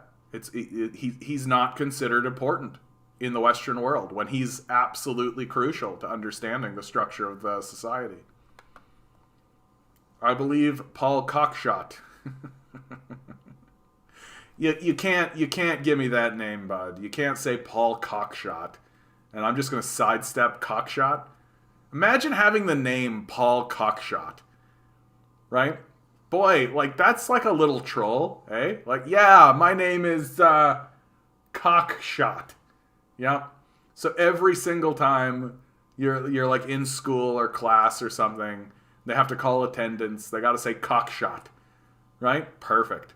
What a great troll. Like, that's a built-in, like, to the fabric of time troll. Somewhere along the line, somebody was like, his name was probably like Philip Regula or something. And they're like, all right, you got to change your name, Regula. It's like, yeah, sure, I'm Cockshot. And they're like, Cockshot? Really? Cockshot? And they're like, yeah, Cockshot. Cockshot. All right, bud. All right. I believe Paul Cockshot in his book How the World Works ran numerous calculations that show how average product values have closely tracked average necessary labor inputs quite closely. Yeah, it makes sense.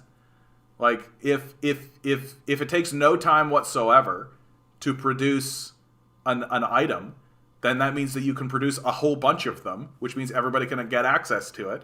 And if it's easy to produce and you have a whole ton of it, it's going to be cheap. Right? Like, it's going to be cheap. Even Milton Friedman has admitted that they reject any evidence that contradicts their model and forge numbers that fits their models. Yeah. No, Friedman is like the definition of a fraud, right? Like, he and what happened in Chile is like the logical result of all of it. Like, let's go to a place and inflict our ideology on them. Oh, incidentally, here's a fucking fascist. Like, what do you think's going to happen? Yeah, my undergrad was finance. I did 5 or 6 econ classes, the same. Yeah, never mentioned. Who is Paul Cockshot? He's a Scottish computer scientist and Marxist economist. Yeah, Marxists and tankies are dissent they can't control. Exactly. No, exactly. But it's getting obvious now, right? Like, there was an article that came out of Harvard a couple of years ago. It was pre-pandemic, so, whoa, God, 4 or 5 years ago now. Holy shit. But it was, the article was a Harvard professor saying, like, we have to start studying Marx. Like, we can't ignore him anymore, right? And it's like this tacit admission by the cult itself that, like, if all we do is ignore our critics, it's going to lead to more disaster. And it's absolutely the case. You have homework to watch my vid and the full Hinkle debate. The full Hinkle debate. JC, there will be a quiz. JC, the full Hinkle debate, how long was it? How long was the debate? The full Hinkle debate. How long was this debate? I was told by university that Karl Marx didn't contribute anything to economics, and so that's why they weren't talking about him. Brutal. Like, brutal. Like, absolutely brutal. Like, let's talk about the structure of the society that we operate in. What is capitalism? No, nothing to contribute. Nothing to contribute. Right? Like, that's what makes it so annoying. Right? That's what's so annoying, is that, like, an hour. Okay. All right, JC, for you, I'll do it. There's enough buzz in the chat about it that I'll do it. I'm just like, I just know exactly what I'm going to see. I think that's what it is. Anyway, I'll do it. And sorry, JC, where am I going to find your vid? If I just, like, click on your name or search you up, am I going to find that?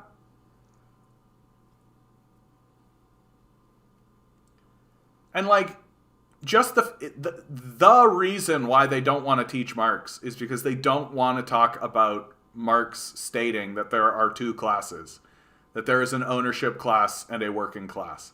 Just outright admitting that alone is reason enough for them to be rid of it. They don't want a populace that has class consciousness. They don't want a populace that understands that there's an ownership class and a working class. And if you talk about Karl Marx, you have to talk about that.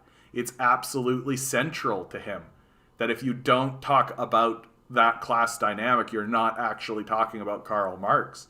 And how do they actually get into that? Especially because all of his writing is like that. Like, if you bring the Communist Manifesto into a conversation, or if you bring Capital into the conversation, forget about the Communist Manifesto, which you could say, like, yeah, we don't want to have the Communist Manifesto in an economics class because that's a political document. We want to focus on his economics. So you're talking about Capital, right? So bring Capital into a classroom. Well, fucking page 1, right? The proletariat and the bourgeoisie. Like, there's a class dynamic at play in the society. Oh yeah, and that's just it, Eric. Like people tend to think that like Adam Smith and Karl Marx were at odds with one another, but I wouldn't say so at all. I was actually quite surprised when I went around and read Adam Smith, and like Adam Smith was like very clearly like, this is how things are, and this is what things look like, and he was fairly accurate, like, and wasn't attempting to bullshit anybody, wasn't it? Like, Adam Smith was a capitalist that was writing before capitalism was really called capitalism, right?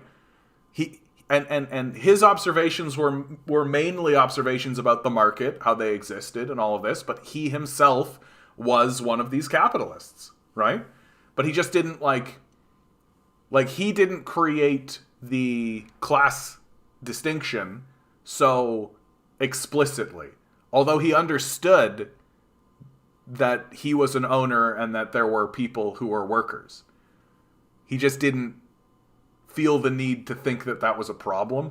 And yeah, so Karl Marx is going to be faithful to those writers. And in many ways that adds credibility to the conversation.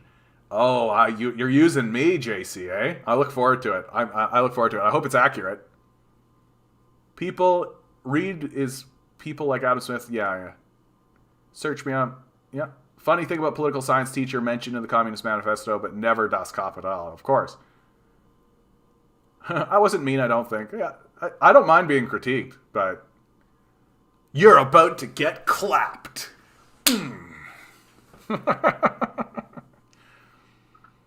Yeah, Adam Smith was damn near a mouse with his views on landlords. Yeah, like, no, that's what's so funny about Adam Smith, like, and the misuse of a lot of his the misuse of a lot of his like ideas, like the invisible hand of the free market. Like, we were taught, yes, that's exactly what I'm talking about right now, Eric. Right, like. When Smith says invisible hand of the free market, he's not saying it as a positive. Like, he didn't say invisible hand of the free market and it was going to be like this great thing that'll order society, right? Like, he used the invisible hand of the like in a very negative sense, that like, yeah, things will organize themselves as if an invisible hand came along and did it, and it'll suck. It'll be no good for people.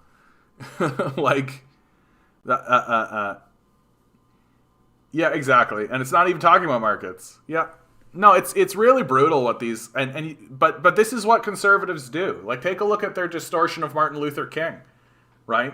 Like, their distortion of Martin Luther King and their appropriation of his we should judge a man by the quality of his character and not the color of his skin, right? They use this in order to justify getting rid of like CRT or like all of that kind of stuff, right? We should not teach children the history of racism in this society because we should be teaching them, as Martin Luther King said, to judge one another on the content of their character and not the color of their skin. It's like a total distortion of his views on the subject, but it's what they do, and it's all they have. Right? It's all they have. I think that's really crucial for us to understand. Like, they and there's a reason why, like, in Chinese society, right? Like, they chased their reactionary right-wingers out of the structures of the society. Like, you literally cannot interact with the political system if you are a billionaire in the society. And if you do, they call it corruption, and they hang people for it. Like, they're fucking serious in China, man. Like, if you're a far-right reactionary, right, who can't get elected through their electoral system, because you won't be, because you're a far-right reactionary, then you're done. It's over. There is no interacting with the system, right? And that's what China has essentially done. And we're seeing why. Like, you see why that cultures feel that they need to do that. Because if you fall for the free speech trap, right, well, all you're doing is allowing people to incentivize violence or to incite violence, which is all these capitalists can do, right? All they can do is lie and distort and deceive. All they can do is trick people. All they can do is attempt to argue in bad faith, right? And eventually you just have to come to a point where you say, like, no, get the fuck out of here, right? Get the fuck out of here. That's the whole concept of the dictatorship of the proletariat. That the far-right reactionaries are no longer even part of the conversation. You don't have to listen to them. They're done. They're gone. That if they want to get into the conversation, they can win an election. They can get elected, where they will be taught about why far-right reactionism is evil and wrong. What is your problem in regards to the paradox of intolerance? Because you're currently talking about the natural result if you allow the intolerant to be in power, aka the capitalist. You're talking about, I forget who said it, if it was like Carl Polanyi or someone, but there's this idea of the paradox of intolerance, which I have always looked at and thought, like, this is just one of these, like, thought experiment kind of things that it's not actually real, right? It's not a paradox, okay? Like, because it's framed as if it's like, oh, well, if you are intolerant of intolerance, that is a paradox. But it's like such a semantic game, right? Like, take it in the case of the Nazis, because these are the guys that use it the most. Like, oh, you're infringing on my freedom of speech. Who's the real Nazi, right? Look, any civil society, right? Any civil society begins first with the statement that life should improve for all of its members, right? If you're not saying that, you're not actually in a society. You're not actually in a culture or a civilization. Life should get better for all of its members. All of its members should have their life improved, right? That is the goal. If you're not saying that, you're not actually building a culture or a civilization or a society. And I don't think that's not an ideological statement. That's how it is, right? And if a group of people show up and say, we want to make life worse for select members of the society, right? In contravalence to the basis of the society, which is that things should improve for everyone. Well, if a group of people show up and say, we want things to get worse for a small group of people, then the society has every right to say, okay, very well, and then make life as hard as possible for the people who are saying that. Right? It's not a paradox to do so, because they're the ones that are saying we should make life harder for a small group of people. They just mean someone else, they don't mean themselves. And so when the society actually says, oh, okay, so we'll use your own words against you, we'll use your own rhetoric and your own language, and we'll apply it to the people who are saying it, which is perfectly logical and perfectly reasonable, that if you want something for someone else, it should be acceptable for you as well, right? It's not a paradox. That the paradox of intolerance is like a little brain puzzle that's fun for a philosophy student to get lost down, but it doesn't actually exist. It's not real, right? And it's just a way for, and the reason why it gets so heavily promulgated in a society that is so far right and fascist as ours is because it's a way for far right reactionaries to be like, haha, you have to be morally impure, or you have to bite a bullet or something like this. And it's like, no, because there is no paradox. It's just like a fun little game for a philosophy guy to wrap his brain around. You are using the ideology of far-right reactionaries against themselves, because the ideology of far-right reaction is make life harder for small groups of people. And so the society says, very well, then we will. And it'll be you, the people who are espousing it. It's not a paradox. It's a culmination. It's a fulfillment. Right? That's really the way to think about it. That this is what you asked happen to others, and so we will make it happen for you. Okay, guys, this is the end of today's video. Please like, please share, please subscribe, please send me around, please do all the bells, whistles, all that kind of stuff. If you are a Patreon, right, you get into my Discord. It only costs $1 to become a Patreon. Please consider becoming a Patreon. If you are a Patreon, consider maybe upping it from $1 to $2. Bills and all the like, right? Boy, howdy, I hope one day I get to a point where I don't need to do any of this kind of stuff, right? Always remember, guys, you are a quantum being living in quantum energy.